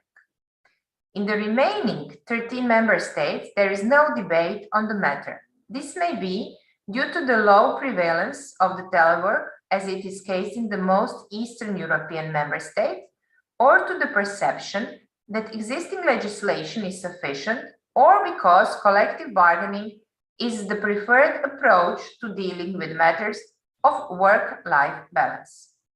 Luxembourg and Malta have initiated discussions on how to implement the right to disconnect. In Finland, Germany, Lithuania, Slovenia, and Sweden, debates are taking place to what extent it is necessary to implement the right to disconnect. In Croatia, the Czech Republic, and Hungary, trade unions are addressing this issue in other respective countries. In Denmark, no debate exists on the right to disconnect, since this topic already is addressed to the collective bargaining. How effective is the legislation for a right to disconnect? Since the increasing discussions, employers may feel the pressure to act. A soft approach to implementing the right to disconnect is generally favored over a hard approach. Hard approaches tend to decrease flexibility, as they have the effect of introducing rigid working hours and take the decision on whether or not to disconnect out of the worker's hands. Soft approaches are based on the availability of employers and employees to take responsibility that working remotely does not lead to cover connection and an extension of working hours. It is to be discussed in future. Is the right to be disconnected is going to be part of the digital agenda or part of the social and workers' rights that have to be protected at the EU level, which approach we can compare with the situation with the EU legislation on collaborative economy. When the decision was made that the digital platforms that went to the both ways, towards the digitalization, but also towards the provisions of services as a main activity. I hope that this topic will raise awareness of the importance of our inner peace and take us back into the time when we had more time for ourselves and our families without worrying of possible consequences on other working stages. So thank you all a lot. I hope that I raised the question and the topic of the right to disconnect to become the part of the legislative regulation or only to be the part of the soft law approach. Thank you all for your attention and have my greetings from Zagreb, Croatia, Europe. Bye.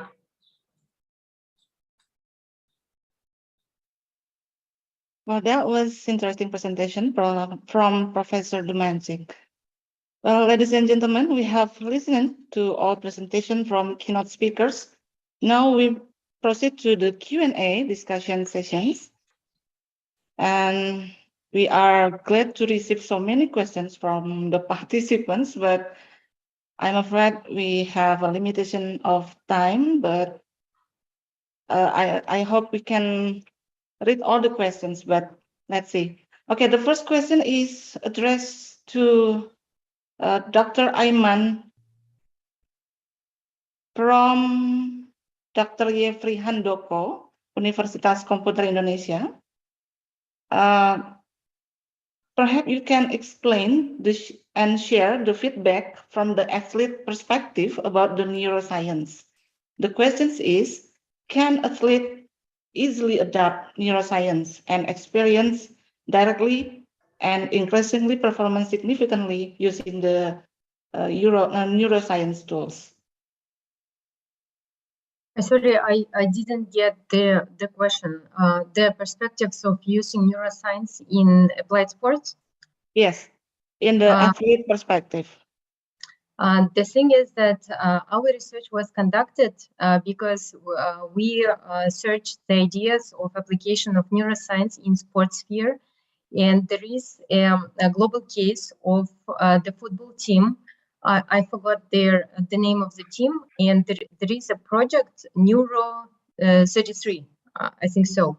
And they conducted a neuroscience research for football players to create a special, to analyze their strategy of game. And they've got a very interesting results, and they shared their positive experience in this sphere. After that, we conducted a research for Kazakhstani football team, Khairat.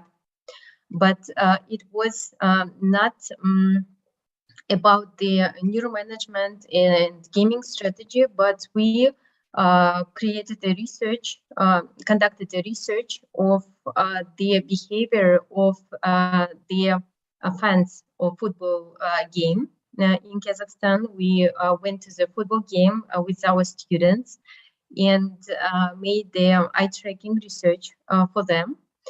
And the next year, now our students are interested in esports sphere, and I believe that there could be a very good results in the field of tactics and strategy of professional players.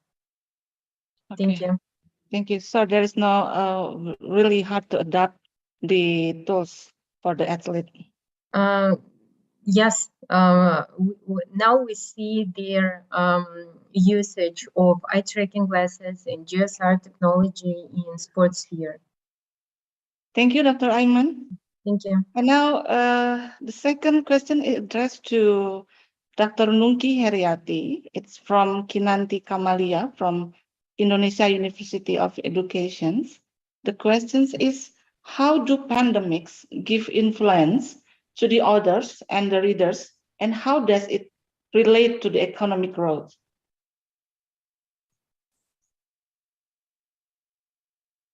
Thank you, Dr. Dewi. I think that pandemics really help us to understand the situations and how it is affects to our psychology, society.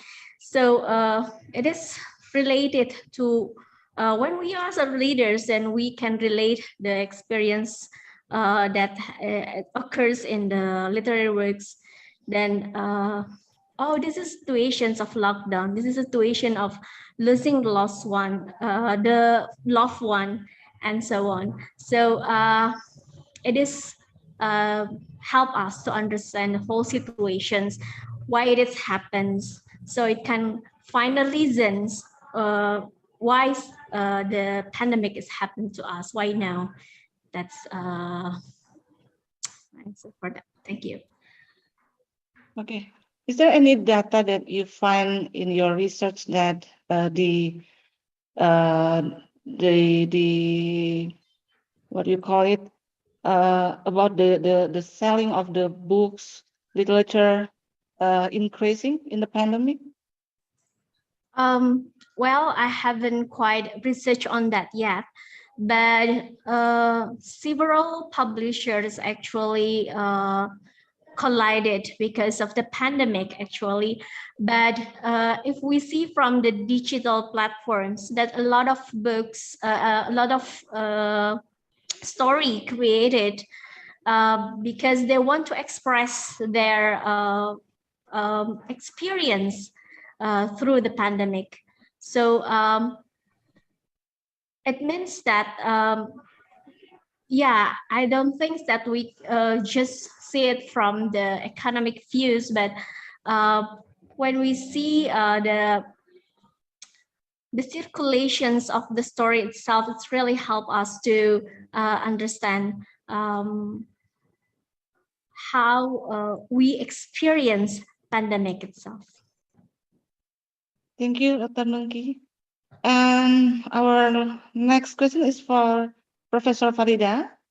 It's come from Jaka Sinatria Utama from Universitas Siliwangi. The question is, how prominent it is to establish a universal halal sign in international tourism as part of the internationalizations of the halal tourism signs?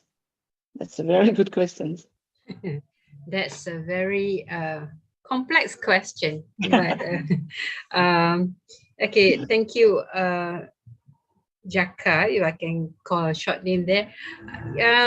Seriously speaking, a lot of halal center are actually science-based, and very, very few are into social science. One of it will be in tourism. It is very, very important to have, even though if in Indonesia or in any universities there has already come up with a halal science center, you should look into the aspects of tourism, especially on halal food, technology, and also I would consider, looking into nutrition and many others, including clothing, halal modest fashion, because when we do halal tourism in sciences, you are looking into aspects of goodness to the traveler and what would be the takeaway to bring back. And food is of main concern. Okay, like for example, if you go to Japan, you see I think Indonesians are quite similar to the taste bud of the Malaysians. They love consuming ramen mee, noodles. Okay, Yeah. ramen mee. And it so happened one of the professors from Japan visited. She was the visiting professor in Indonesia, one of the Indonesian universities. She stayed there for 5 years, understanding halal and understanding halal science in food. And to her horror, she found out that the ramen noodles from Japan was not halal, even though they got the certification. And when she highlighted to the manufacturer, they found out, I mean, they questioned, there was no meat at all, in the content. Why would it be considered non-halal? But it was found that the flavor seasoning had the pig flavor, and of course it is non-halal. But being a Japanese, very ethical, what they did was they took back all the ramen noodles in the market, in the Muslim market, and make a new one, Dr. Dewi, which is very honorable. They apologize, for the mistakes that they were not aware. And after that, there was no more DNA pig or pork in the ramen noodles. So that is so important why halal science is related to the tourism industry. Now, just one more aspect. I mentioned about the halal fashion just now. It is also important to have materials that is good for longevity, for health. And of course, cotton would be the best material, in the Islamic studies. And so this is back to halal science. So you want to eat halal food, halal fashion, and halal tourism. There's a lot of connectivity in it. So I guess I stop there first, but Jaka can just contact me to know in further details. Thank you, Dr. Dewi. Thank you very much, Professor Farida. And other question is for Dr. Nungki Heriati. It's from Rizky, Universitas Komputer Indonesia. The question is, how the world will evolve after the apocalyptic event, and what the influence to the literacy works? Well, that's a very tough question, actually. How the world would evolve. I have mentioned that we are in the apocalyptic world, and the chaotic situations make the future seems unclear and uncertain. And this can be represented in literary works, especially in dystopian literatures, which represent futures as moving backwards, as it is before the civilizations. And it is quite diverse with the ideas of modern era, with things that future is a progress to a better things, and technology is something that always develop to prosper peoples. But pandemic make us rethink about that. So there's a lot of uncertainty, and there's also the themes that occurs that we have to rebuild the society and adapt to the new normal after the pandemic. Thank you, Dr. Nungki. Well, the next question is for Dr. Aiman from Tony Watoni, Institute of Technology of Bandung. From all the fields that develop neuroscience, which one is considered to have the most important impact on human life? That's a so great question. Before the pandemic period in 2019, before switching to online education, we have conducted the neuromarketing research application of and neuroscience in educational process. We created a special atmosphere in our university in one room, in one classroom. So we have spraying aroma marketing and testing different aromas during the educational process. And our hypothesis was to influence their perception of information of our students. And after the pandemic came, we had to stop our research. but the preliminary results was very interesting, and the level of the perception of information and memorizing the materials was much higher when we had influence with the aroma, with the special sound effects to make the students feel themselves to create a special mood of educational process. And we used the eye tracking glasses to see in GSR technology to see the time of their interest during the lecture. And our research showed them that their attention is very high during first 15 minutes of the lecture. And after that, the lecturers can add some emotional video content or the sound effects or even the way how the presentation is presented. And these results were very impactful for our university and for our lectures. And I believe that in the future we are going to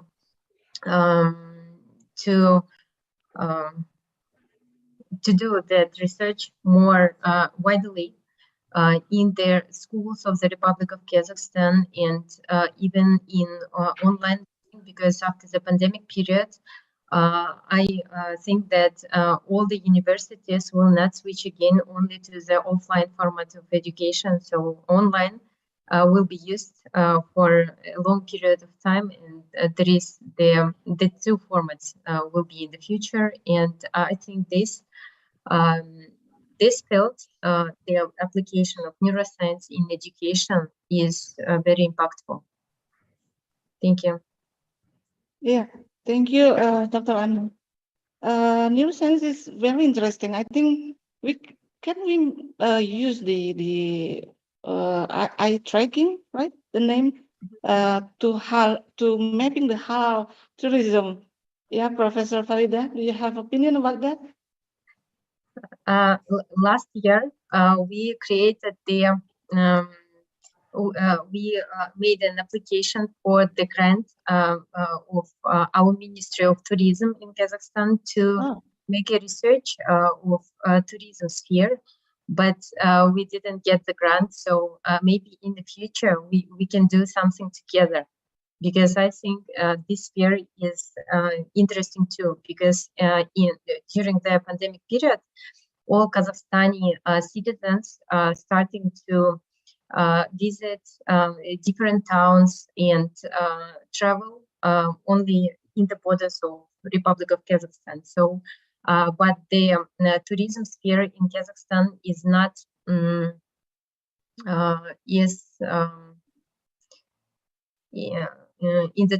it is just starting to become financially supported by our government. So I believe that in the future, maybe we can do something at the international level, and maybe we can do a research together. Yeah. And there are a lot of, the Kazakhstan is a Muslim country, and your topic was very interesting for me. Thank you. Professor Farida, do you have any comment with that? Yeah, I thought I heard my name being called just now. Yes, the answer is yes, definitely. Actually, I was very interested with Dr. Ayman's research, neuroscience, neuromarketing. It's more into consumers' behavior, psychology, and all that. Except that you're studying the soft side of it, and what Dr. Ayman was highlighting is using the application or the equipment and all that. I used to follow one group in Singapore because they do that on the retailing stores, Dr. Ayman. So when you wanted to present this, I was looking forward to see what sort of research and findings that you got it from in Kazakhstan, and it's very similar. But okay, coming back to tourism, Dr. Devi, since you mentioned, and also Dr. Ayman was trying to highlight it just now, I want to share one slide, only one slide, to show you how this neuroscience and neuromarketing managed to capture the social media followers on the Islamic tourism. Just one slide, yeah. Give me Yes, please. just 1 second. Then by having that, we are able to let me just okay. Let me share this. Then you see how consumers tracking is so important. I hope you can see this, right? Yes, Okay, let me move this further up so that I've got so many yes, okay. Now let me enlarge this. Now, the popular terminology in for Islamic tourism from the social media, as mentioned over here, like the reason why I took tourism as a topic this year to present at ICOBEST, because last year, Dr. Dewi, if you remember, I highlighted on technology in food business, and how Dubai really went all out, you know, in cloud kitchen and all that. Okay, so you can see over here the Muslim friendly, halal friendly, Islamic friendly. The in thing of the followers, you know, from travel agencies and also from the travelers in how they can pick up those areas and also look into the specs inside it, you know, what can it be offered. Now that is for the Muslim friendly. However, on the right side, you can see the FB, Facebook interactions, because of religiosity as well as the Muslim Ummah itself, a very specific niche market. They go for different things. Umrah top number 1, because Umrah you can go anytime. Hajj is considered number 2, and then the rest are some other words in religiosity. So this neuromarketing really determine the marketers, especially the tourism industry or the retailers themselves, to decide, you know, what to offer. Where is the trending, like where is the tracking you know, followers are. So by having this, it does give an indicator. And like what Dr. Nunki mentioned just now, the revenue is there, waiting for us to capture, and also waiting for us to source it around in different ways in different parts of the country and continent. I think that can summarize the study of what Dr. Aiman was doing, and there's more actually, Dr. Aiman. That is just one part that Dr. Aiman was sharing, and I like the word where Dr. Aiman also goes into neuro management, because that allows the CEOs and the top management to decide, you know, strategies for the company. So thank you, Dr. Dewi. Thank you, Professor Farida. Okay, And I let me get also want this to up. asking Dr. Nunki perception about the neuroscience in your field. How can we collaborate the neuroscience with your field, Dr. Nunki? Okay, thank you, Dr. Dewi. Maybe it's not really my expertise, but I have ever read that there's a lot of correlations between literatures and also kind of like examinations on trauma, which is related to the how our brain responds to the traumatic experience in our lives, and how do our readings can help us to ameliorate the trauma itself. So there's also some research on it, and I quite interesting in it, even though I haven't have much time to explore about it. But there's a lot of things I think that's related to the neuroscience. But when we like what already mentioned by Professor Farida or Dr. Ayman's related to the marketing, I think in literature, especially in digital eras, we have to know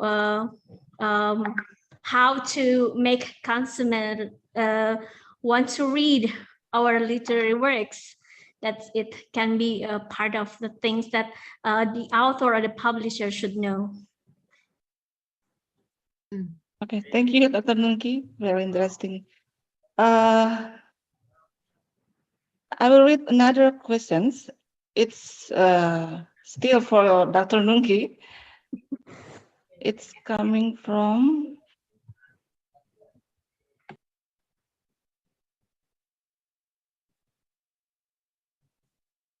Rafdi.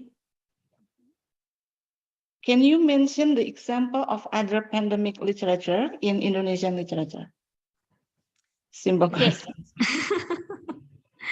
Well,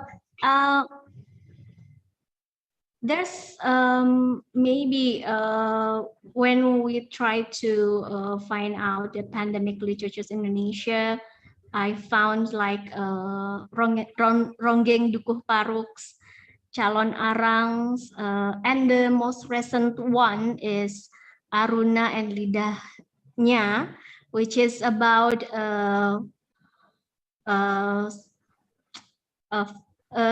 the pandemic of flu also. But actually, there's a lot of literary works which is about the COVID-19, as I have mentioned earlier, that LP3S also published the literatures, the poems, a collective of poems, which tell us about the experience in facing the pandemic. I think that's all of the examples of pandemic literatures in Indonesia. Okay, thank you, Dr. Nungki. Now we back to Dr. Aiman. We have a questions. I'm so glad that we have a lot of questions. Actually, I have to choose one of the questions. For a moment, please. I take a peek myself that the question is abundant, so please be patient. Yeah, it's quite a lot.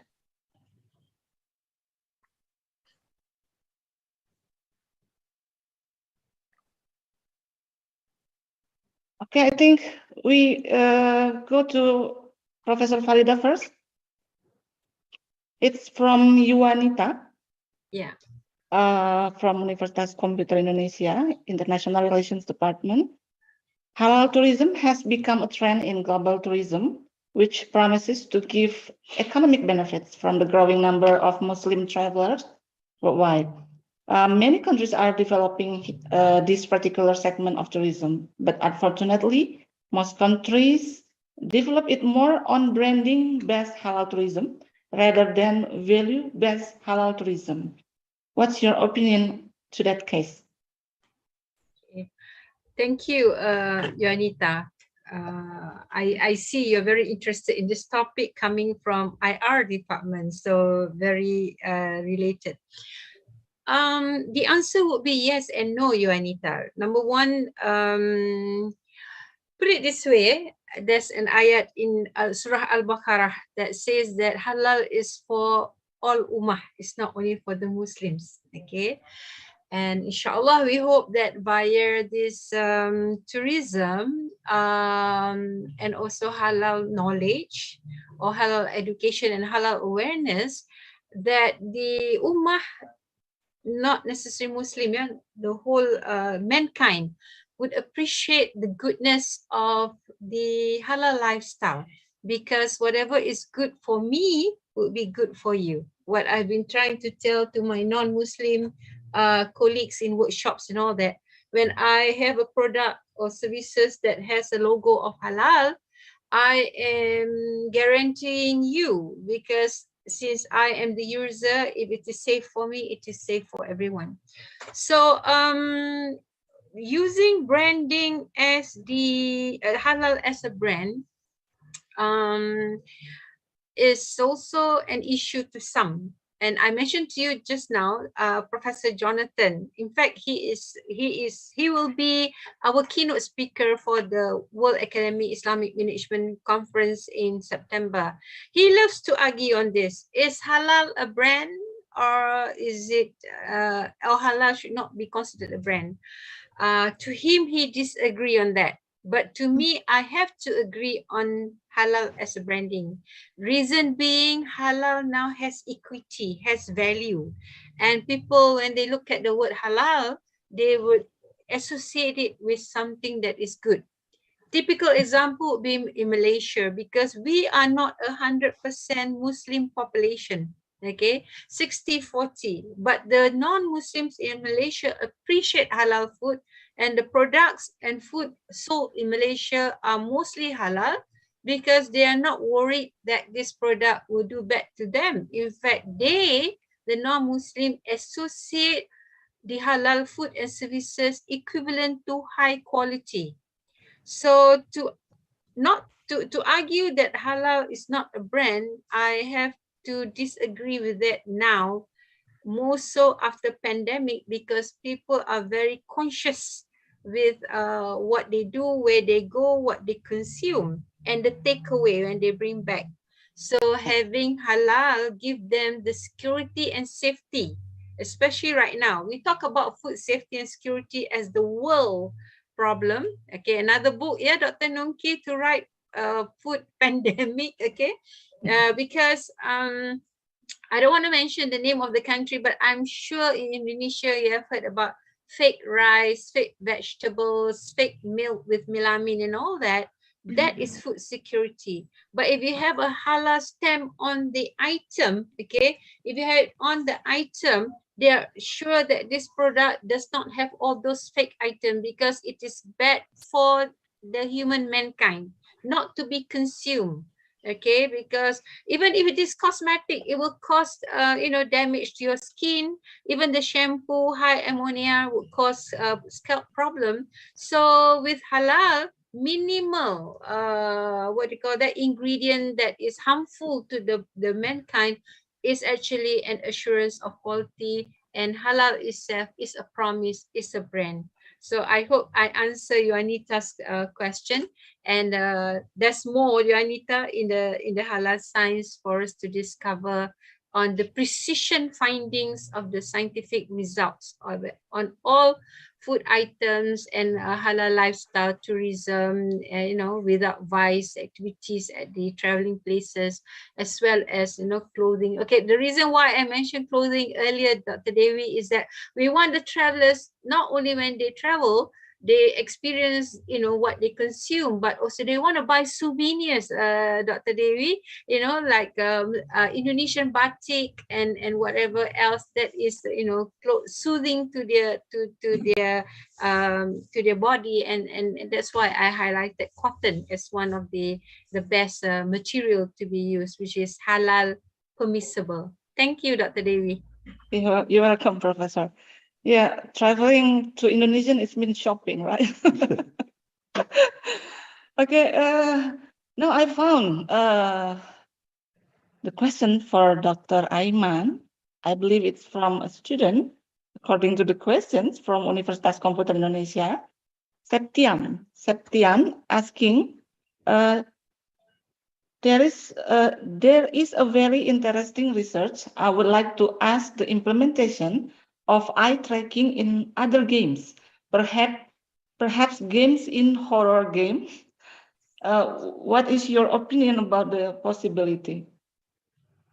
I hope you want to answer the questions. I had problems with internet connection. The possibility of using eye tracking in the horror games.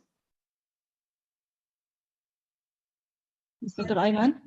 Yes, do you hear me? Yeah. Yes. Had problems with the internet connection. Could you please repeat the question? Oh, okay. Septian asking you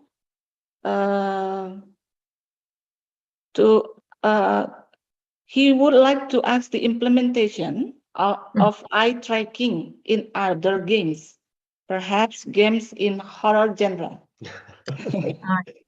In the horror games? Yeah.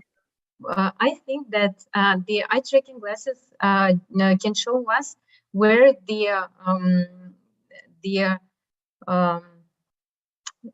where the people is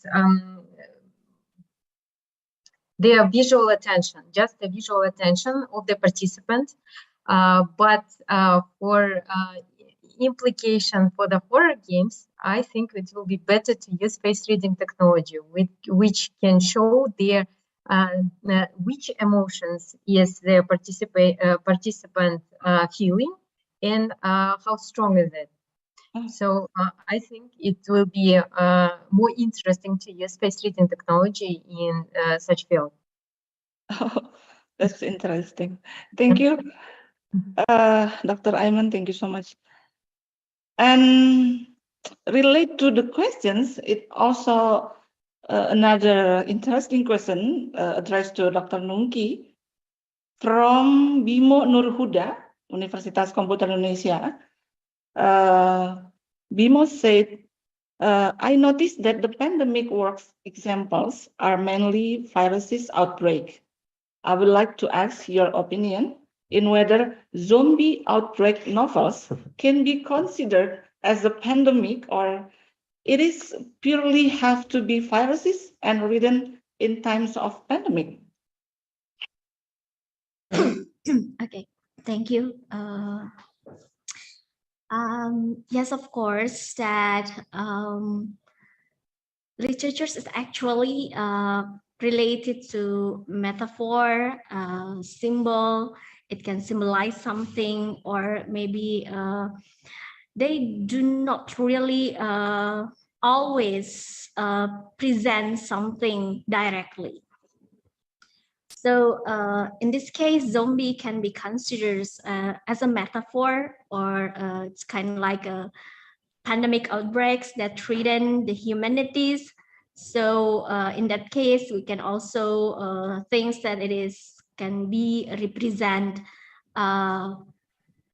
pandemic. But however, to define whether it is pandemic literatures or not, it's quite debatable and arguable, because in one piece of literary works, we can have a lot of meanings in it. Then since it is a metaphor or symbolize something, readers are welcome to interpret anything about it. So, but of course, when we try to interpret it as a pandemic, we are welcomed to do so. And some of the pandemic literatures is also not only telling us about pandemics. Maybe it's just only a setting, or maybe one part of the conflict occurs, but we can still learn from it, even though it is just a small part from the stories. Okay. Thank you, Dr. Nungki. And we still have one more questions for each keynote speakers. I think it's still for Dr. Nungki Heriati. The questions is, oh, I'm sorry, it's for Dr. Ayman. Dr. Ayman, are you still joining us? Yes, mm-hmm. Dr. Ayman, it's come from Yogi. Yogi is from Universitas Pendidikan Indonesia. The question is, which statistical tool or software is preferable for classifying emotions in neural marketing? I didn't heard about the statistical tools using. When we conduct some researches and when we need the statistical data, for example, as I showed you at my presentation, the eye tracking glasses can give us the statistical data as well. But for example, when we are making a comparison between the traditional marketing research types, such as, for example, questionnaires, focus group research, or the interviews, we are working the conscious reaction and answers of our participants and respondents. But in neuroscience, don't need the huge amount of, or a big amount of participants For example, the company which is providing the equipment to the neuroscience sphere, they recommend not less than 10 respondents in one research. So the 10 respondents is enough to get their unconscious physical data, physical reaction of the respondents. And the thing is that we cannot control it. For example, when you see some advertising, or for example, when you are searching a website of the company, the neuroscience equipment, such as eye tracking, for example, they can show us the way the participant is thinking before they made some decisions according to the product or to the website or to the company. So, but at the eye tracking glasses can show us statistics of those 10 participants, how many 10 or 30 sometimes when the research is wider. We had such experience of 30 participants, and it is very useful when the eye motions equipment can show us the fixation counts or the amount of the participants who saw the product at the shelves, or the research area of interest at the site. So only that statistics we used in neuroscience research. Okay, thank you, Dr. Ayman. Well, the last question for Professor Farida, it's come from Chang Kian Leong from Institute Digital Economy LP KIE Bandung. The question is, can you kindly share some told experience concerning Muslims' inconvenience or difficulties in relation to the lack of the halal foods in tourist destinations in countries where there are few Muslims? And can you express your recommendation? Thank you. Thank you, Tan, for the interesting question. I think many would like to know this kind of answer. Actually, Tan, there is no problem or issue for any Muslims to travel any part of the world, even though it's not a Muslim country, because there are so many options of food that are halal that they can consume. Number one, vegetarian. Number two, any seafood. So the only food that they need to miss out temporarily is the dairy food. Okay, whether like chicken or meat or lamb, which are not slaughtered halal. Otherwise, I think there's just so many options that God has granted to all of us. So we shouldn't have any problem in eating other options. I would say Muslims shouldn't complain, because when they travel, they should appreciate the culture of the locals and take whatever they can consume. So unless these non-Muslim countries would like to do extra for the Muslims to feel good, and attract more travelers to make them feel ease at the country, like Korea or China, they take the initiative to provide Muslim-friendly restaurants as well as food that is available in the market. So Thailand, if you go to 7-Eleven, they have one section of halal items for the Muslims to travel, because Phuket Pattaya really attracts a lot of Muslim travelers there, and also in Bali. So right now, if I go to Bali, I could see McDonald's and KFC with halal food as compared to 1990s, Dr. Dewi, when the guy, you know, would come and tell me, Ibu, jangan beli makanan ini ya, kerana ini bakso bukan yang halal. I didn't know that because Malaysians love bakso, Dr. Dewi. So then when he reminded me, fine. But I enjoyed taking that apa nama, kacang rebus, the nuts that are being, you know, steamed nuts, and it tastes so good, so original. So don't worry, Tan. But if you want to know more details, do contact me. I can give you guidelines, you know, many other options offhand that I can list down for you. Thank you, Dr. Dewi. Thank you to all participants and to the organizing committee. Thank you. Thank you, Professor Farida. And last but not least, the questions is for Dr. Nungki from Restufa Riza from Pajajaran University. The question is, what can we actually learn from the pandemic time literature in the relations to the real life situations in which the works may not entirely express the real situation for specific communities? Thank you. Well, what we can learn from literatures, actually, there's a lot of things we can learn from literatures, because literary works can give us illustration, descriptions. It tells us about emotions, as I mentioned earlier. The emotion itself is made up, actually. So we are structured to feel something, but it actually to make us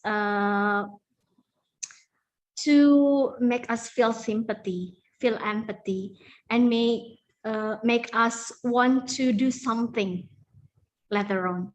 So that's something that I think we can learn from literatures.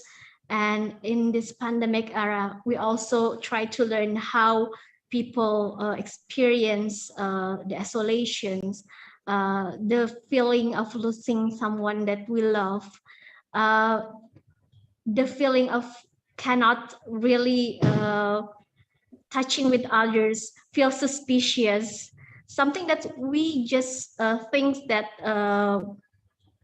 it is our own experience. But then when we express it in literatures in form of writing, or maybe we read literatures, that we know that it is collectively experienced by others too. Thank you, Dr. Nungki. Well, this is such a great discussion, actually, very terrific, but time is limited for us. So once again, thank you very much, Dr. Aiman, Dr. Nungki, Professor Farida. I hope everything become better and better, and can wait to see all of you in person in Indonesia, or maybe we go there to your country. Inshallah. That is okay. Thank you. Thank you very much. Okay, ladies and gentlemen, we finally come to the end of the plenary session. But before I close this panel, please allow me also to take some notes from the various scientific research that just presented earlier. We see the optimism to step out of the damage that can be that has been caused by the COVID-19.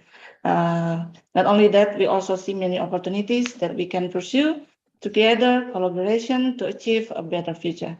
So please give a big applause for our keynote speakers today, and also to all the participants. Hopefully, this session will be beneficial for everybody.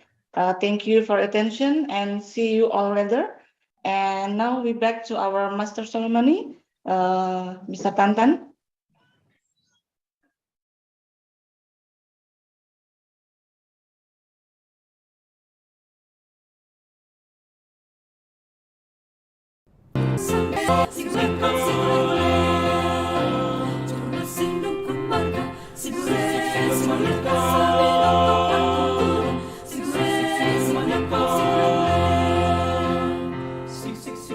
Kami berjoget sama nego tangan di mana di sambang kaju. si bang bangka jula-jula. Sing si baleng-baleng si baleng-baleng si baleng-baleng si baleng-baleng si baleng-baleng si bang bangka jula-jula. Cincang kering jajang cinta cinta laskap tolong tanpa serta gulana. Cincang kering jajang cinta cinta laskap tolong tanpa serta gulana. Cincang kering jajang cinta laskap tolong tanpa serta gulana. Cincang kering jajang cinta laskap tolong tanpa serta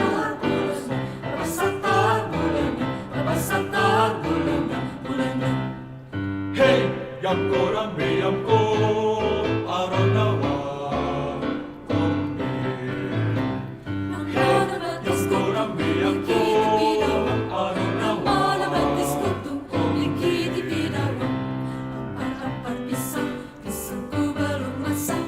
masak sabigi di burung bari-bari, masak sabigi di burung bari-bari.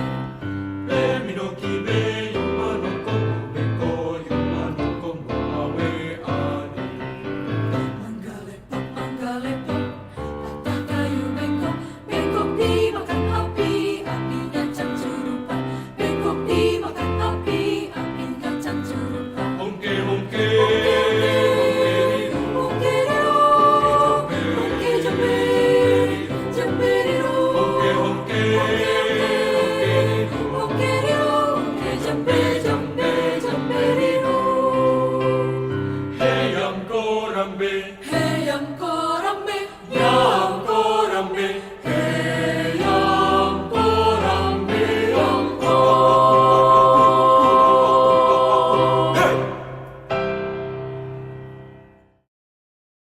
Well, thank you very much, Dr. Dewi Triwahyuni, for sharing the sessions. Ladies and gentlemen, we are now moving to the end of our agenda. But before that, we have seen that in the Zoom meeting, we have more participants. So I will be very glad to conduct another session. One last session for the documentation. Please be kind to open the camera. We will have one last pause, okay, for this ICOBEST 2022 on day 2. So it is very unfortunate, but we have to end the session. So one last pause is for the UNIKOM pause, ladies and gentlemen. Please hold on for a while, okay? Please open the camera. Okay, 1, 2, 3.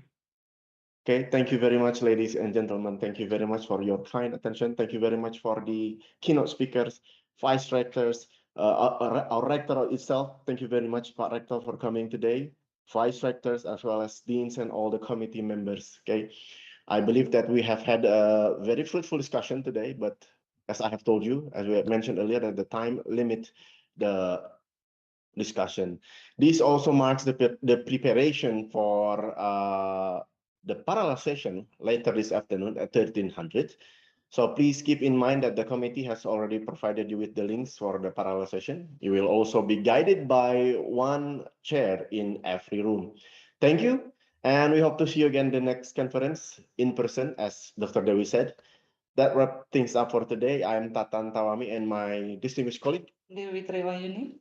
signing off from today's conference. See you in ICOBEST 2023 next year. Good afternoon and have a nice day.